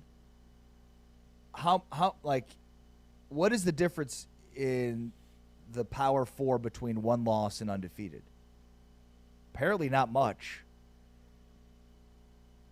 I think when you think big picture about this with the Big 12 in particular, how high does the number 1 team in the conference need to be in the rankings in order for this conference to get multiple bids? Because ultimately that's the reason to have these discussions. And then, how healthy is Texas Tech and Arizona State? My assumption is that Baron Morton is going to be healthy enough to play on Saturday and maybe could have played but was held out against Oklahoma State because it's Oklahoma State. But, I mean, he needs to stay healthy for Texas Tech to be at its best. Well, yeah, I mean, especially what Will Hammond done for the year. I mean, but you look at Texas Tech's schedule. They have at Kansas State, and they play, in Lubbock against BYU, right? Those are 2 games where, going in, we're going to say, yeah, Texas Tech is the favorite. But like we mentioned earlier, the injuries that they have, I think Skylar Howard that injury has not been talked about as much as the quarterback injuries. Yeah. They have not, their defense, as good as they are, I know they just shut out Oklahoma State, who's not good, but they have not looked the same dominant that they showed at the beginning of the season since his injury. And when you go on the road to Manhattan at Kansas State, when you're playing at home against a very good BYU team, yes, is Texas Tech still dominant? Are they still going to be a team where we say, yeah, we're not going to be surprised if they win, but it's how they win. It's how they win if they are to win these games. BYU BYU and Kansas State, this is not going to be easy for them. It's that simple. Yeah. No, I mean, look, it hasn't been. I mean, when you look at their last 3 games heading into the stretch, we knew that this was going to be a tough 3-game stretch for them at Arizona, Utah, and at Iowa State. So far, unblemished. What does this do to them now if they lose at Texas Tech in a couple of weeks here with the bye week? The bye week comes at a perfect time for BYU. I mean, could not have been better considering, all right, this was a really rough stretch when they started it. We knew when this stretch started it was going to be real tough the next 5-6 weeks. And it is.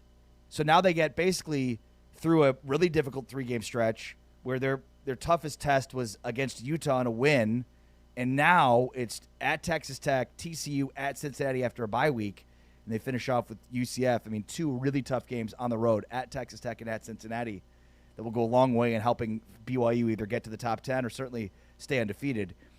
But, I mean, the question remains, is 2 losses too many? You've got right now in the Big 12 race, big picture, 2 undefeated teams, Cincinnati, BYU, undefeated in conference, and then 2 one-loss teams in conference play. So, will 2 losses, Houston has the 1 loss in conference play so far, and who's the other one I'm missing? Houston, and one more is 4-1. But beyond that, Texas Tech, thank you. Texas Tech and Houston have the 1 loss. Cincinnati and BYU are undefeated. And then you've got 3 teams behind them with 2 losses who are waiting for tiebreakers. The question is, I mean, are you going to have 2 teams that are either undefeated or have 1 loss? Will 2 losses be too many at this point in time? Or do you think that we are going to see a team with 2 losses crack the Big 12 championship? I think it kind of all depends on what happens with BYU and Texas Tech's schedule, how they finish. I mean, you mentioned who they play. I mean, it's not the easiest schedule down the stretch, really. But I think that all depends on really kind of what happens with BYU. I mean, they have at Texas Tech, TCU, and at Cincinnati. So for a 2-loss team, you talk about, Arizona State, but, they have their injury issues. I mean, they can't afford another loss. So, that's a difficult question to answer because it really kind of depends on what the teams in front of them do. Right. And, I mean, a lot of these teams will play each other. BYU will play Cincinnati. Right. BYU will play Texas Tech. So, I mean, I think in many ways this will get sorted out through the wash in terms of how these teams play each other. But, look, I think it's becoming more and more difficult to see a situation in which there's 2-loss teams featured in the Big 12 championship game. I agree with you. I think it'll be a tough task. It's not impossible because of what happens with these teams playing each other that we mentioned. But I think the chances of it are becoming lower and lower each week. The other thing that's worth pointing out with Arizona State is, so Arizona State has now lost its special teams coordinator. Their special teams has not played well. And in this game, they missed 2 kicks. Jesus Gomez, who's been very, very consistent for Arizona State this year, missed 2 kicks in the first half. He did end up hitting his 3rd kick. But had he made the first 2, this game may have been a lot different. But Charlie Ragle, who's been Arizona State's assistant head coach and special teams coordinator, informed Kenny Dillingham on Sunday that he will take an immediate health-related leave of absence. That via SunDevilSource.com. Chris Cartman from Sun Devil Source. He was not fired or asked to step down. Assistant Special Teams Coordinator Jack Nudo will manage special teams. Special teams has been kind of a recurring issue for Arizona State, and absolutely reared its ugly head in this game, whether it was in their special teams coverage units, whether it was in missing field goals. So interesting timing here, but Arizona State has lost their special teams coordinator and assistant head coach, Charlie Ragle, who has decided to take an immediate health-related leave of absence, according to Chris Cartman from Sun Devil Source. So when you factor in Arizona State, question marks surrounding the availability moving forward of Sam Levitt, Jordan Tyson's been in and out of the lineup, unfortunately, for Arizona State.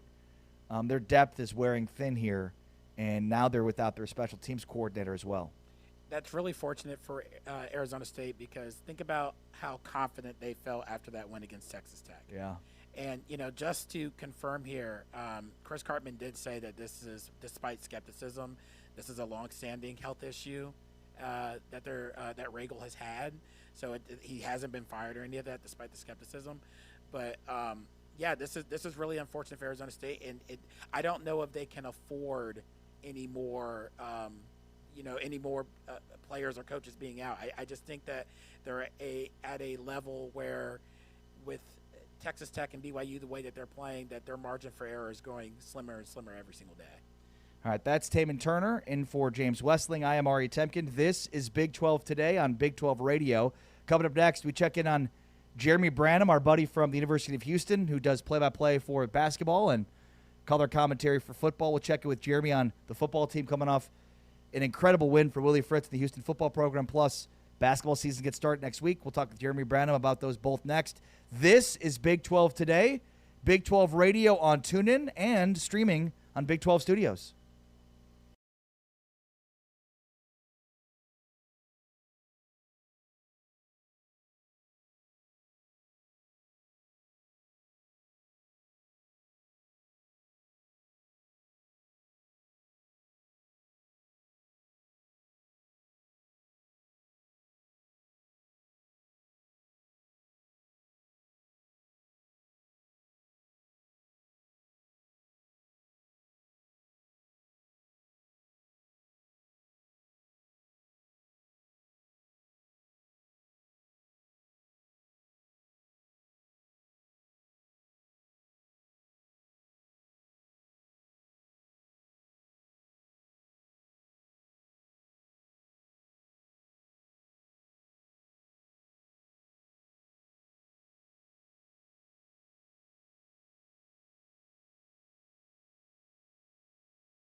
Big 12 Radio. This is Big 12 Today. Great to have you with us today and every day in your home for the Big 12 Conference.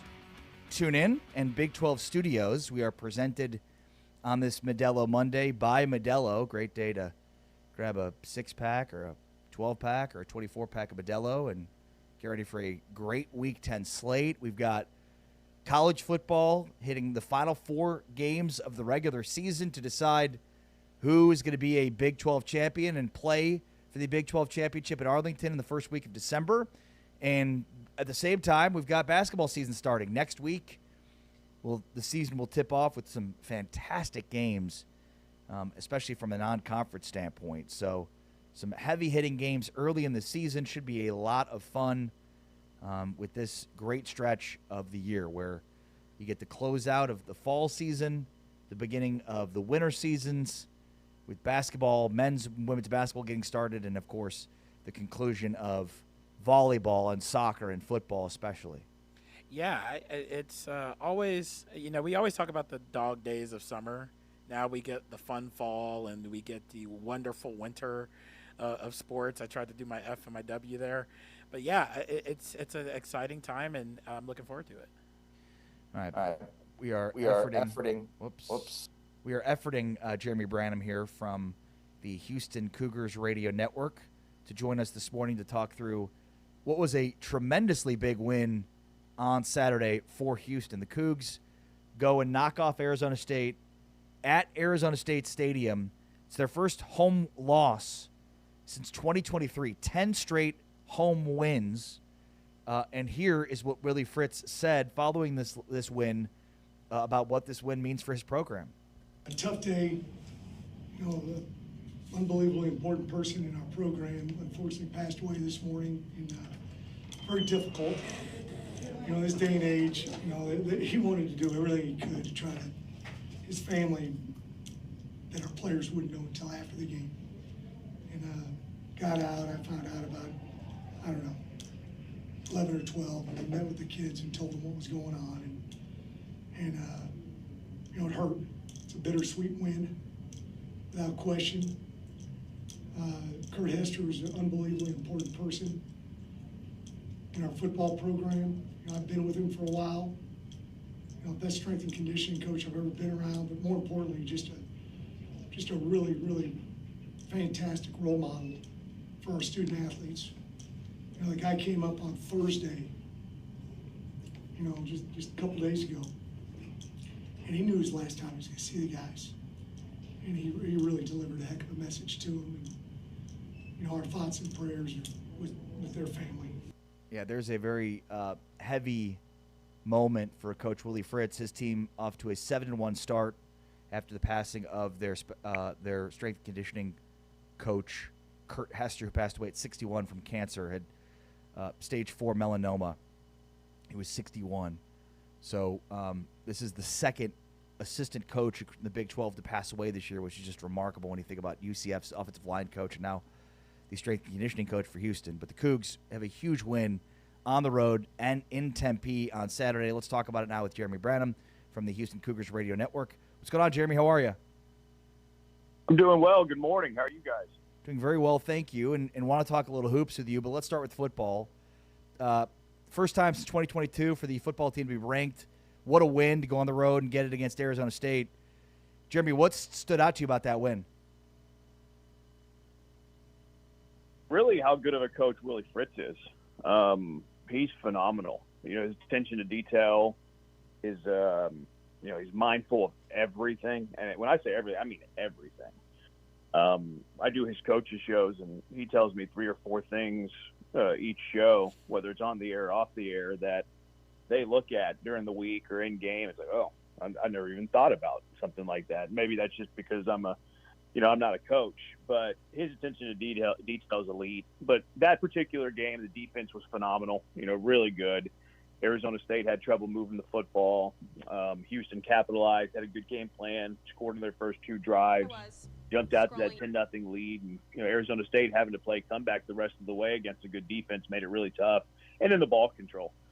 Houston's really good at making sure that the other team's offense is off the field. And Willie likes to say that it's really hard for the other team to score when they're not on offense. So that's always something that jumps off the page to you as well.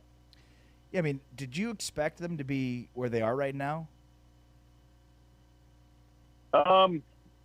Going into the year, I think I told this to you guys in the preseason. I think that an optimistic or at least like realistic viewpoint going into year two, and maybe I didn't know the roster as well, and it's tough to in a day of transfer portal and roster turnover the way that it is. But I thought that 6 wins would have been a good step forward, right?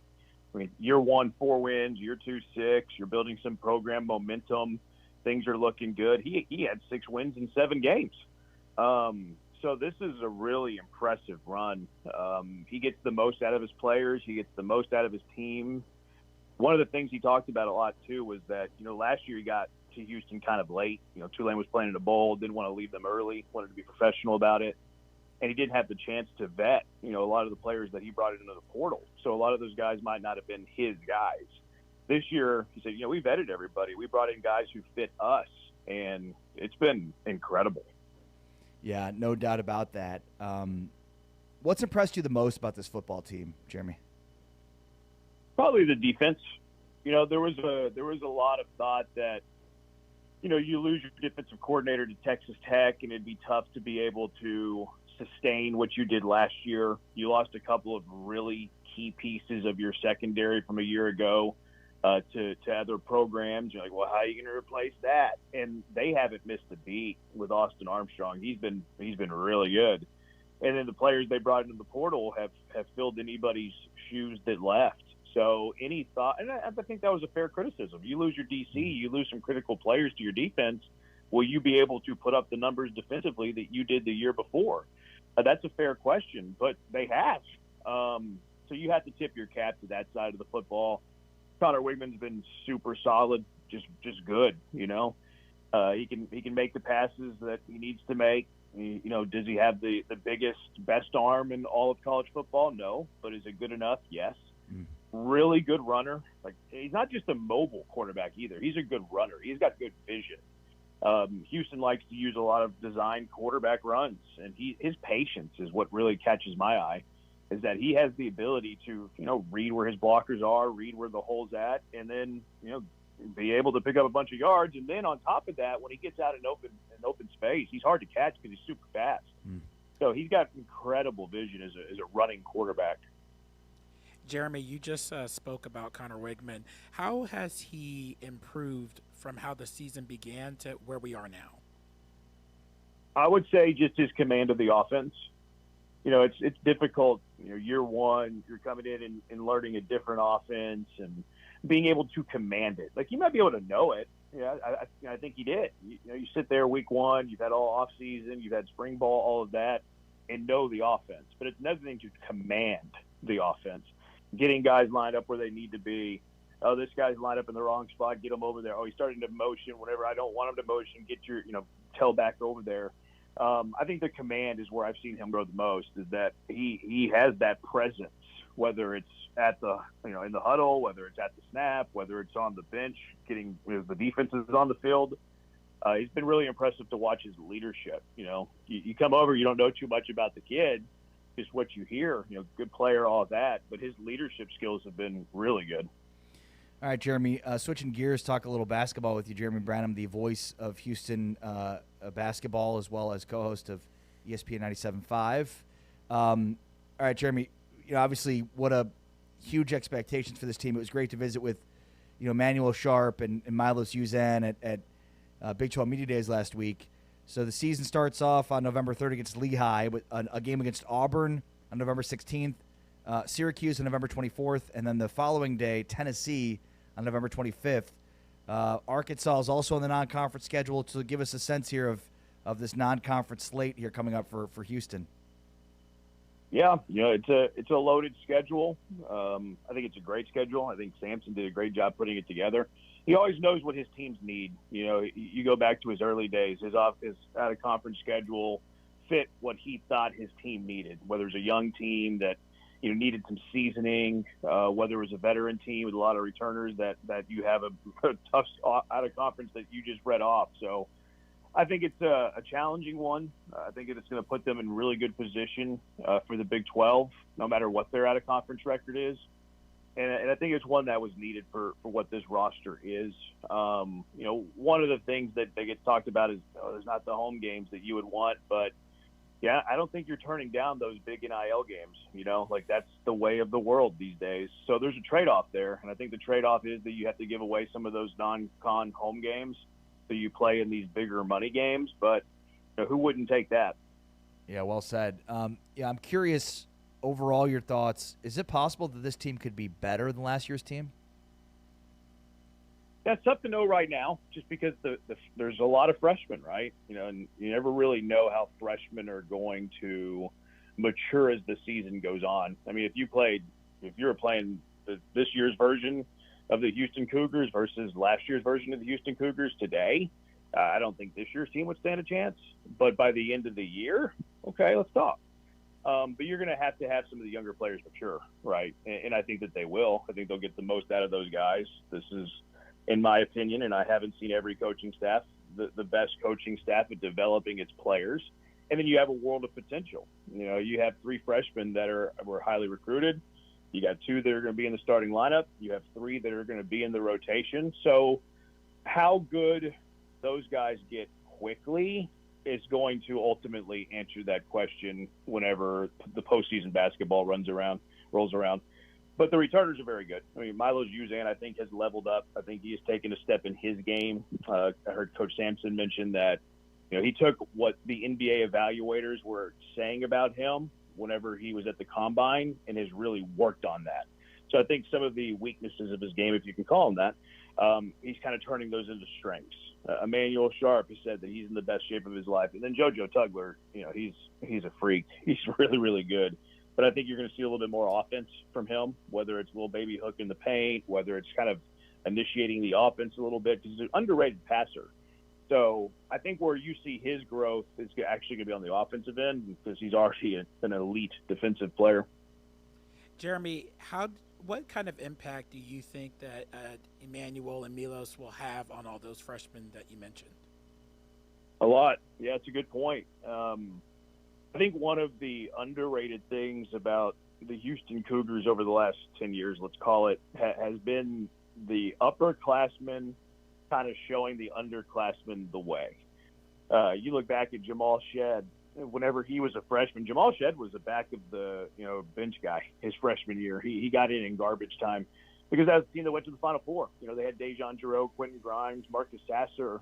But I think there was a lot of lessons learned in a year where he wasn't playing a lot of minutes. And then he was all of a sudden able to jump in his career for a lot of reasons. But I do think that leadership helped. You looked at last year at Jawan Roberts. Jawan Roberts, he learned under Fabian White. He learned over Justin Gorham, Reggie Chaney. You look at even Jarris Walker. Jarris Walker as a freshman learned a ton from Jawan Roberts. And this is something Coach talks about a lot as well, that the upperclassmen of the program, whoever it is that year or during that time period, are the ones that teach the younger guys the culture, how things are going to be done at the University of Houston. So it's just this cycle. You get these players that have been in your program for a few years that have been taught by other guys who have been in the program for a few years the culture of Cougar basketball, and it's just lesson learned. But I think it's a good spot whenever the coaching staff doesn't have to be the one always telling the young players, because I think there is something about the player talking to the player, able to really teach the culture, teach the way of the world of Houston Cougar basketball. Because sometimes that message is a little bit different and can resonate a little bit more. Yeah, and the last thing is, for me, Jeremy, there should be a high level of motivation from these top 2 players, especially the ones that I talked to, Emmanuel Sharp and Milos Uzan. I mean, Houston doesn't get to the national title without Milos, but he did not play well in the Final Four. And Emmanuel Sharp did not play well in the national title game. So it feels like 2 guys that are highly motivated are their 2 best players. Yeah, I think they are. I think they had the motivation there. How much of that motive is based on that span of games or span of days? That's a better question for them. I'm sure it's eating at them. I'm sure that is the case. But they also have professional aspirations, right? They also want to improve their overall game. Milos would have been drafted last year. Maybe he wouldn't have liked where he was going to be drafted, but would have been drafted. So he can improve his draft stock. I haven't really seen a much NBA draft buzz on Emmanuel, but I think with his shooting, he's going to get there at some point. To what extent, I don't know. But no, I think that's fair motives for them for sure. Jeremy Branham from the Houston Cougars Radio Network and ESPN 97.5. Jeremy, always appreciate your time and insight, man. Thank you so much. Take care. You got it. Anytime. Happy to be on with you guys. You too, bud. Thank you. Jeremy Branham does a great job in covering Houston, both football and basketball, and calls their games for basketball, and is part of the broadcast team on the football side of things. All right, great reaction there from Jeremy, and a huge win for the Houston Cougars. And again, we talk so much about big picture stuff, and it's important to keep that in mind while also recognizing that, like, what a season for Houston. I mean, the program that Willie Fritz took over, to have them now winning 7 out of their 8 games is a remarkable number. And especially when you consider the over-under win total for this team heading into the season was 5.5. At 8 games in, and they've already exceeded that by a win and a half already. They're a top 25 team. I mean, talk about expectations and exceeding them. And we might have not had those expectations, but Willie Fritz always talks about how it's a new record every week. You're 1-0, you're 0-0. Now you got to focus on this team. And they've been doing that. Their one loss was against Texas Tech, a really good Texas Tech team, but they're playing and they're for real. All right, how bad of a loss was it for my Jayhawks? We'll check in with Matt Tate, who is the managing editor for R1S1 and the KU Wave the Wheat site. We'll get to that next with Matt Tate. This is Big 12 Today on a Modelo Monday. We are on TuneIn and Big 12 Studios.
Big 12 Radio. This is Big 12 Today, heard on TuneIn, and you can stream us, watch us on Big 12 Studios. This is a Modelo Monday, reacting to the slate of Week 9 games in the Big 12. Whoops. Made a mistake. All right, there we go. Matt Tate, our friend who covers Kansas for R1S1, Wave the Wheat, R1S1Sports.com, part of the Wave the Wheat. What's going on, Matt? How are you? I'm good, man. How about you? Doing very well, thank you. It was great to bump into you at the booth. One of the highlights of the day for a game that wasn't exactly a highlight. I appreciate that. It was at the time. It was, as we talked, it was a ball game again, and that was the weirdest first quarter maybe that I've ever covered. KU gets the fumble on the kickoff and punches it in right away, and this has been Kansas's year for months now, and you're thinking, wow, maybe it really is. That was pretty easy, and then nothing was easy from that point on, unless you're looking at it from the K-State side, which K-State got a lot of things easy the rest of the way. So long first quarter, weird first quarter, rainy first quarter, and as we were talking about there at halftime, it was a ball game at halftime. Kansas found a way to get that 18-play drive right before the end of the half to make it interesting, and then it just wasn't, and it looked a lot like a lot of other Sunflower showdowns that I've covered, and after that one, Kansas was pretty down, man. Lance Leipold has done a fantastic job throughout his time here, 5 years now, of trying to keep these guys focused on, hey, put the past in the past, move forward, new opportunity, let's go. And I'm sure they will here too, but I haven't seen them quite that down after a loss.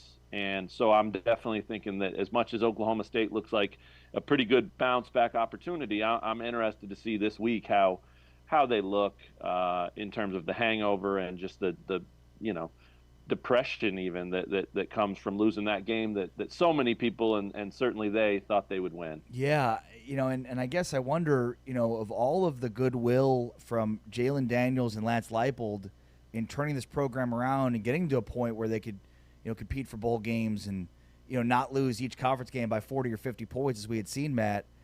I mean, so how do we reconcile, the goodwill with those two guys versus the 0-5 record here against K-State?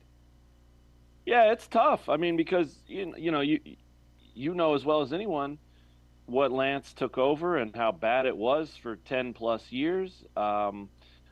And I was there for every one of those games, and it was as bad a football as you'll ever see.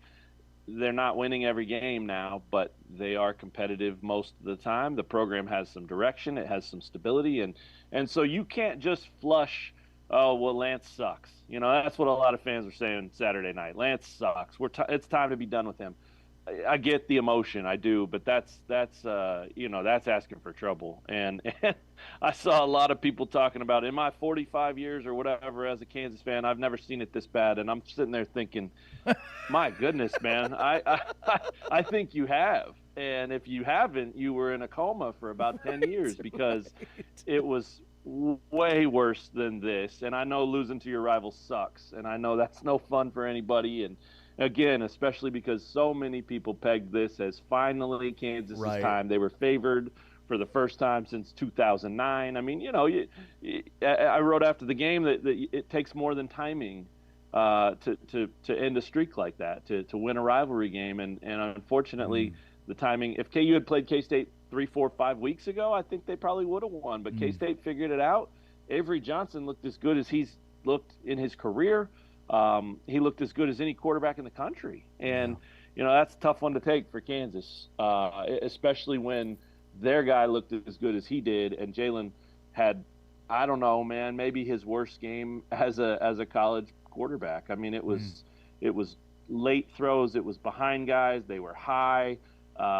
He had no time. He had no help. I mean, it was just one of those games for him. And so I think, to get back to your original question, you got to give it some time if you're the fans, and that's hard for fans to do. But when you fast forward another month or 2 months and you look at what Lance has done in 5 years here and what Jalen did over his time here, I don't see how you do anything other than say, man, that was awesome. Thank you. Mm. Maybe wasn't quite where you wanted, but I'll tell you what, man, a 9-win season a couple years ago, who expected that? Who saw that coming? And so as much as maybe you take the, man, they didn't beat K-State and that sucks and blah, blah, blah, all that stuff, you have to throw the 9-win season on into the mix there and say, well, that was pretty cool. So maybe those two things balance out. And then we see where Lance takes it from here. It would have been a big win for both of those guys in terms of their legacy. There's no question about it, but didn't happen. And they'll move on. And a lot of the talk, as much as these guys were depressed, a lot of the talk was, hey, there's still 4 games left, and we got to go and get at least 2 of them to qualify for a bowl. And I don't care who you are, and I don't care what the floor is anymore or how it's been raised or any of that. When you're Kansas and you're talking about going to bowl games, that's still significant news. It absolutely is, and you can't get to that next step if you don't consistently become a bowl team, and so they've got to find a way. It's not the easiest schedule by any means the rest of the way, but again, Oklahoma State seems like maybe it'll be a very, very big and well-timed get-right game for them, and then at that point you got to win one of your last 3. Can they do it? We'll see, but it'll be really interesting to see how quickly they move on from this one, just emotionally and mentally. Matt, if Kansas does not win 2 of those games, of these final 4 games, does Lance Leipold's seat get a little warmer? I think so. I think that's a fair question. I think a lot of people are throwing that out there. I think warmer is the right word, right? Like, I don't think it's hot, and you don't do what he's done here in all aspects of it, not just wins and losses and getting to a bowl game and winning a bowl game, but the momentum, the stadium, the consistent culture, the pride, the competitiveness. It's so much more than just results, So you don't do that in such a short period of time and then get fired like you're Brian Kelly. It just doesn't happen, No. So warmer is fair. I think if they don't win 2 of these last 4 games, then I think he goes into next season with a pretty big mandate that says, better get back this year. It's going to get really hot. And so, fans on Twitter is not the best place to gauge how people feel about the program. I still think there's a lot of people that are out there that are happy with the direction of this thing, and it certainly will be if they can win 2. If they can't, though, the grumblings will get louder, and I think they're fair. I think that, after going to back-to-back bowl games and winning one and getting 9 wins and having an all-time quarterback like Jalen Daniels, to not get more out of that and then to miss 2 bowl games in a row after that, I think that's fair, man. I think that's totally reasonable to say. Is he really the guy to move it forward now? He got it back, and he'll always deserve credit for that. But I think people that are starting to ask those questions, especially if they don't win 2 of these next 4, I think those are fair questions at that point. Yeah. Right now, we just have to let it see what happens. But if that's how it goes, there's no question that that's fair. Yeah, I think that's completely fair, and like, you can recognize that maybe this is his ceiling, and that's okay, and that Kansas has bigger aspirations, but right. I think you have to weigh both, as you said. Like, Kansas is going to play an Oklahoma State team next week that is where Kansas was for a decade. I mean, they're right. Oklahoma State fell to a Tulsa team that has 2 wins, but were completely outclassed from a talent perspective. That was where Kansas found itself for a decade, playing against Group of 5 programs and FCS programs that had more talent than they did. And that's where Oklahoma State is. There's no question. I mean, I was at every one of those games, man. Losing to Rice, losing to Northern Illinois, losing to you name it, right? South Dakota, North Dakota State before we knew what they were. I mean, there were so many games under so many bad coaches that really put this thing in a bad spot. And again, Lance figured out a way to get it back on track. And you just said it perfect, Ari. I mean, it's exactly right. Like, Lance has been known throughout his career, and this is exactly what Travis Goff was looking for when he hired him. He's been known as a program builder, and he has built this thing back up. So if this is his ceiling, if the 6-7 win, flirting with that every year, sometimes you get it, sometimes you don't. If that's as far as he can take it, there's no shame in that. He's still very good at what he does, and he still did a very, very, very hard job here at Kansas. I don't mind the fans for wanting more. I don't mind Travis Goff wanting more. You should want more. You invested in this thing like never before. You've got this stadium that's going to be as good as anybody's. You didn't do all that to win between 5 and 7 games every year. Doesn't mean you should expect that you're going to win 9 and 10 games every year. That's not reasonable either. But you should expect and demand that you're in the mix to do that. And to some degree, Kansas is there. But yeah, if they don't get this thing done this year, then you do have to start wondering if exactly what you just said, if that's sort of the ceiling for what Leipold and his staff and program can do and can be. And if it is, you said it. That's okay. But then you have to make some hard choices and really try to figure out what the right direction is from there. And better them than me, that's a tough call. I mean, because we've seen, granted, it was happening every 2 years there for a while, and that really spiraled things in a negative direction. But it is no guarantee if you change a coach that the next thing's going to be better. And that's probably more true than ever before in today's climate and with everything that's happening in college football. So, proceed with caution is sort of the right way to do it. But yeah, all that stuff's gonna be talked about and to some degree already is. If they roll over Oklahoma State, which they're favored by 3 touchdowns already, I can't see that one going any other way. All of a sudden, maybe some of that feel good is back, and they've got the 5 wins, and then maybe some confidence and maybe some momentum, and then all 3 of their final 3 games after that are winnable, but they could lose them all too. So welcome to the Big 12, right? Yeah, exactly. Final one for me is we're talking with Matt Tate here from Wave the Wheat, R1S1Sports.com. You wrote about the volleyball game at Allen Fieldhouse on Friday night. I was lucky to be able to go there for it as I was in Lawrence this weekend. So aside from being able to check out the booth, I also got to go for my first time in a long time being inside Allen Fieldhouse for a volleyball game. But it was a very unique experience. Again, a loss for K-State, for Kansas against K-State. But I'm curious for your point of view on that one as well.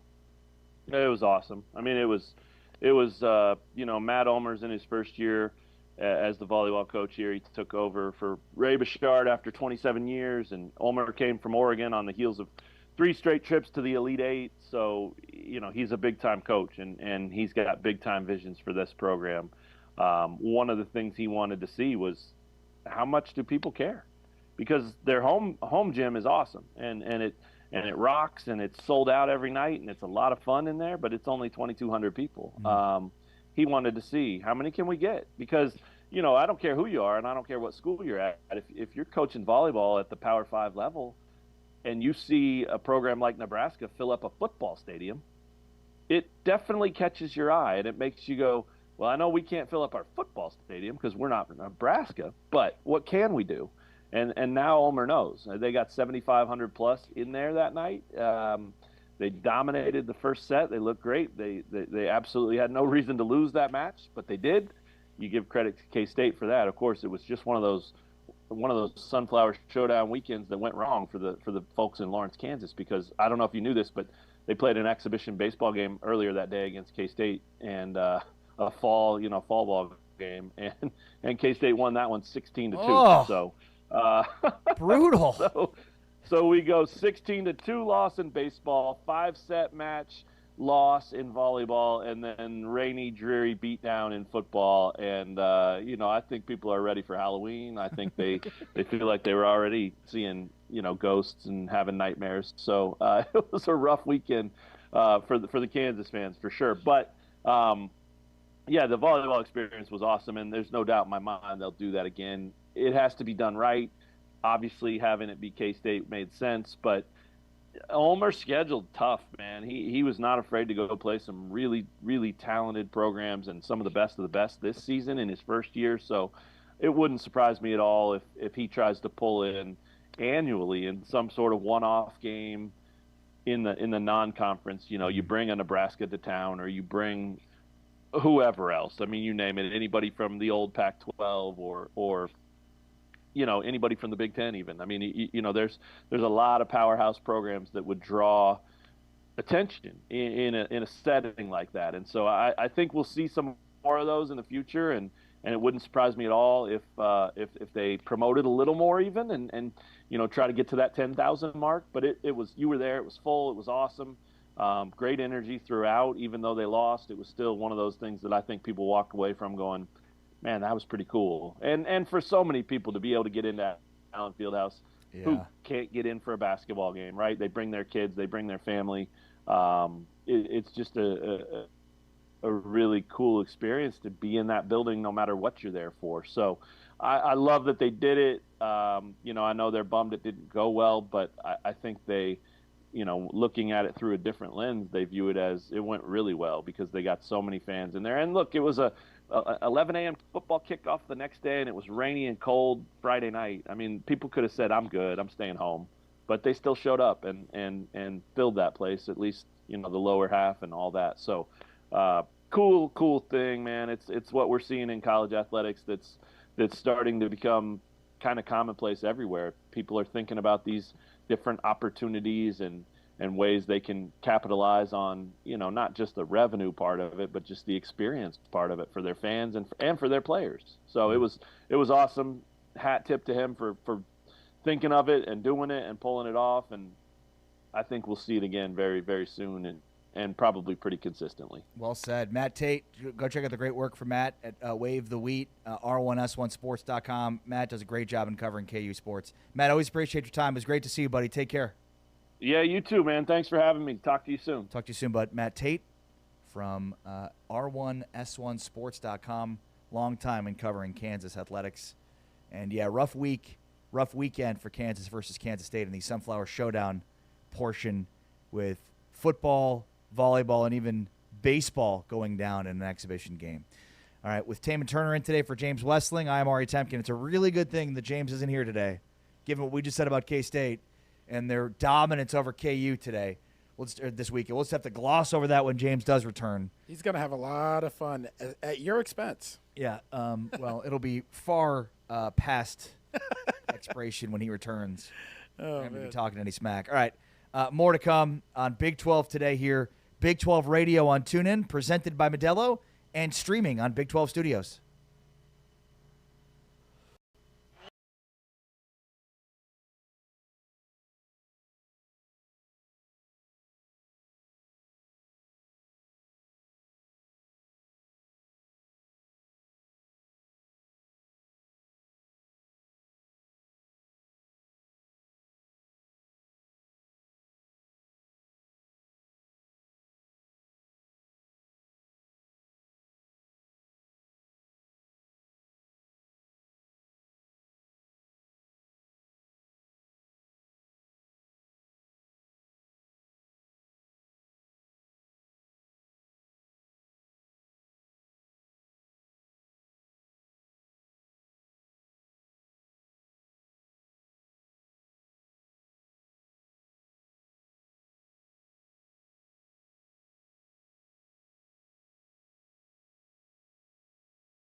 12 today, Big 12 Radio, along with Taman Turner in today for James Westling. I'm Ari Temkin. Today is a very special sports day, Taman. It is the rare sports equinox. It is one of the rare occurrences, I think just the 32nd time in the history of the world, where all four major sports leagues in America have a game. Monday Night Football tonight between the Commanders and the Chiefs. We get 2 NHL games, get a full slate of NBA games, and then Major League Baseball has World Series Game 3 tonight. I told you before, a couple of weeks ago, that it is the most wonderful time of the year. You get every sport today on the same day in the 4 major league ones, 4 professional ones, I should say. And on top of that, we've had college football this past weekend. We have college basketball beginning next week. I mean, it is the most wonderful time of the year. Yeah. Every sport in action. Obviously, baseball going to be ending, but still, we're gearing up for the end of the football season. Final 4 games of the college football season, gearing up for the Big 12 championship race the first week in December. So just a lot happening with college basketball getting started. Next week, we've got exhibition games. Of course, we're playing interviews that we did as part of Big 12 Basketball Media Days. So a lot of fun in sports on the way. All right, I just got back late last night from Lawrence, Kansas, made the about 7.5-hour trek driving from my house in Dallas up to Lawrence. My wife and I went to KU. We met at KU, so it was great to bring our 2 boys back to take them through our own stopping grounds, including a stop at an old house that I lived in my junior year of college with 7 other guys. It was a amazing experience, but a completely dilapidated house. And when we showed up, and it was crazy how nice the house is. So the funny thing is I've been there a few times since, but never inside. And so my wife and I, we pull up to the house. This is at 12th and Ohio. So if you know Lawrence at all, like great location, like you're right halfway down the hill from campus to get down to downtown.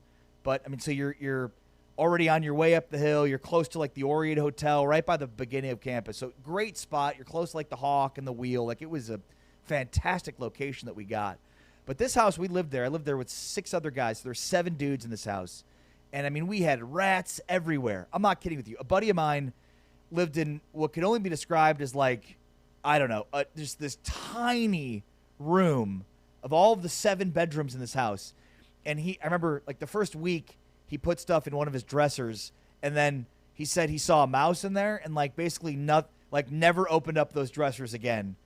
But I mean, you could see under the floor of the kitchen, we had mice everywhere. It was disgusting, but it was a great time. It's so funny how in college you're poor, you live in filth, filth, mouse-filled houses, but you're living your best life. Living the best life. Have no money. You have minus 37 cents in your bank account. Great location. You're still living your best life. This was the year 2005. This was 20 years ago. The White Sox won the World Series. So about 20 years ago at this time, I was on cloud 9 living in that house with the White Sox, the precipice of winning their first World Series in 88 years or whatever it was. So I mean, it was, but like in my room was like a hallway room is the only way to describe it. So like you had one side of the house and then the other side of the house, and there was 2 stairwells in the house. So you can get to the upstairs from either like the front stairwell or the back stairwell. But if you wanted to get from the front of the house to the back of the house upstairs, you had to walk through my room. So my room had 2 doors. It was in the middle of the house. So picture like 2 bedrooms on one side, 2 bedrooms on the other side, and the middle is like one. It was almost like 2 rectangles, 1 rectangle on the other side, and then a square in the middle. That was my room. I had a total hallway room. I always laugh. Like, could you imagine yourself living like that today? No. Yeah, no. I mean, obviously having 2 kids. And that was the best. How did you do it? But you did it, and you had a great time doing it. So we took pictures. We're outside taking pictures in front of the house, and somebody walks out and says, "Excuse me, did you used to live here?" And we're like, "Yeah." They're like, "You want to come in and see it?" We're like, "Absolutely." So come to find out, there's 10 girls living in this house. So the same house that had mice everywhere, great location, 7 dudes, now has 10 girls in it. No mice. Super nice on the inside. Beautiful. Like luxurious. I'm not even sure I knew that we had a basement. The basement has now been completely finished. No, and I think it was like an unfinished, disgusting basement that like you just would not want to go into. and like maybe had some dead bodies in it. I'm not sure. But instead, the basement was totally finished. There was another area of the house that was just a wall that had since been expanded to add a bathroom. I think what happened was the owner of the house split it into two and made it into a duplex, and then it opened it back up to, to being one house again. And I guess only rents it now to girls because had some issues with guys that were renting the house and maybe, playing into the rat-infested house that it was. I also noticed some chicken wire under the house, which I thought probably a big reason why the mice were probably gone. Possibly. Cutting off the path for mice to easily access the bottom of the house they get through. We're gonna see your house one day on HGTV on what's that home improvement show that they do? Renovation. Yeah. That's gonna be your college house. We're gonna see it one day on an episode. But it was like trying to describe this house to these girls that lived in this house. They can't even imagine. Well, and the funniest part was, so I'm like, I've got buddies, all my buddies, I'm texting with them about like I'm in the house, blah blah. And they're like, send pictures, and so I started to I was about to take pictures of these bedrooms, and then I was like, that's creepy. It's a little weird. Here's a 40-year-old man taking pictures. Random guy shows up. College girl claims he used to live here. So instead, my wife ended up being the one to take those creepy pictures because a little. No, yeah. If you had done it, it's creepy. Your wife does it. It's nostalgic memories. Yeah, there you go. And then of course I sent the pictures to my friends, and I had to add the caveat of by the way, I didn't take these pictures. That wasn't me. Creepily. Full disclaimer. Taking pictures here. So, great location. Right. Incredible location. The house was exactly what you'd expect out of 7 guys living in a college house. I have a similar experience. I went to college in New York, so mouses and rats were a part of my life. That's you're like, what's the issue? Yeah. Is there normal? Yeah, if you spend 10 minutes in Manhattan. Yeah, you'll see one right when you get off the train. You'll probably see one on the train. Go eat at one of the nicest, fanciest restaurants in New York. You'll see them there. Yep. Very true. They're everywhere. And then the other part to my trip to Lawrence that we haven't yet discussed was what we talked about with Matt Tate there, which was, so I've been to Lawrence before with my kids, but this was during COVID when they were much younger. And we didn't get a chance to go to Allen Fieldhouse because again, it was during COVID. It was like July of 2020. So heart of COVID. So my wife and I were thinking all right, what are we going to do to get these kids to go see Allen Fieldhouse? I was trying to email some people. I know some people, right? Try to see if there's any access. You could get into Allen Fieldhouse and tour the museum, but that's only during the week, and we were going to be there on the weekend. Lo and behold, we get an email from the KU athletic department that says they're playing a volleyball game there Friday night. So it's perfect. I could buy cheap tickets, take the boys inside. We can go look through the museum, which is a huge part of Allen Fieldhouse now. It's incredible what they have there from the beginning and the birth of basketball all the way through. And so it was a really unique experience because I had not been in Allen Fieldhouse in a long time, probably since I was a student. I've been to many KU basketball games since then, but if it's either in the tournament or a road game or in the Final Four, those are the games I've seen. I've seen tournament games at TCU, at Baylor, road games, and then Final Four games, but never at Allen Fieldhouse. So to return to Allen Fieldhouse for the first time for a volleyball game was extremely unique. And it was really cool for my kids because, if you go there for a basketball game, I don't want to say it's not corporate, but it's very very business. You're there to watch a basketball game, to cheer the team on. It's intense. There's no playing around and enjoying Allen Fieldhouse. You know what I mean? And as Matt described it, it was pretty full, but there were areas at the top that were not full. So my kids had this really unique experience of playing around in Allen Fieldhouse, which is something you're not able to do during basketball games. There's no room to be having fun on the bleachers and hanging on different rafters and stuff, things that you probably shouldn't be ever doing, but certainly would not be doing during a basketball game was permitted, at least because of the emptiness, quote unquote, of a volleyball game. It was still full, but not as full as a basketball game would be. And certainly you didn't have fans that would be ticked off by little kids doing things like that during a game. As a dad and as a KU alum, how did that make you feel? It was incredible. I mean, seriously, I always thought I want to take them back for a basketball game. So weird to take them for a volleyball game, but just to be inside Allen Fieldhouse and just to give them a sense of There's history there. This is a historic place. This is a extremely historic place. Yeah. I'm gonna have to take them back for a basketball game, but I think for a first time it was perfect. It was the perfect experience, and so really unique, amazing trip. Again, want to thank the KU Athletic Department, Travis Goff, for helping us and get seats for the game, helping us find hotel rooms, which is not easy during the season. So all in all, an incredible experience, a great trip. You're driving 15 hours in 3 days, not exactly advisable, but also not horrible. After you came back from Kansas City, 48, 72 hours earlier? Yeah, that was the best part. I flew out to Kansas City, flew back to Dallas, and then decided let's drive back. Why not? And the flight's, I mean, you can attest this. Flight's easy. Yeah, very easy flight. Basically About like an hour. Yeah. Not even. So a 7-hour drive, 7 and change. Yeah. Not terrible. 70 the most way, but you got to, it's 75 majority of the way, which helps. And you got to drive basically through the entire state of of Oklahoma and the entire state of Kansas to get there. But great trip, had a lot of fun, and really unique experience to go back to my house at 12th and Ohio, and then of course to get into Allen Fieldhouse. So a lot of fun there. All right, we're back tomorrow, still recapping Week 9, looking ahead to Week 10, where College Game Day will be there for Utah and Cincinnati. Plus, of course, basketball season. Why was it that Bill Self and Pat Kelsey got into a little bit of a spat following an exhibition game between Kansas and Louisville? All of that on the way tomorrow. Thanks to our producer, Taman Turner. I'm Ari Temkin. Big 12 Today is back tomorrow. This has been a Modelo Monday here on Big 12 Radio on TuneIn and streaming on Big 12 Studios. We're out. Peace.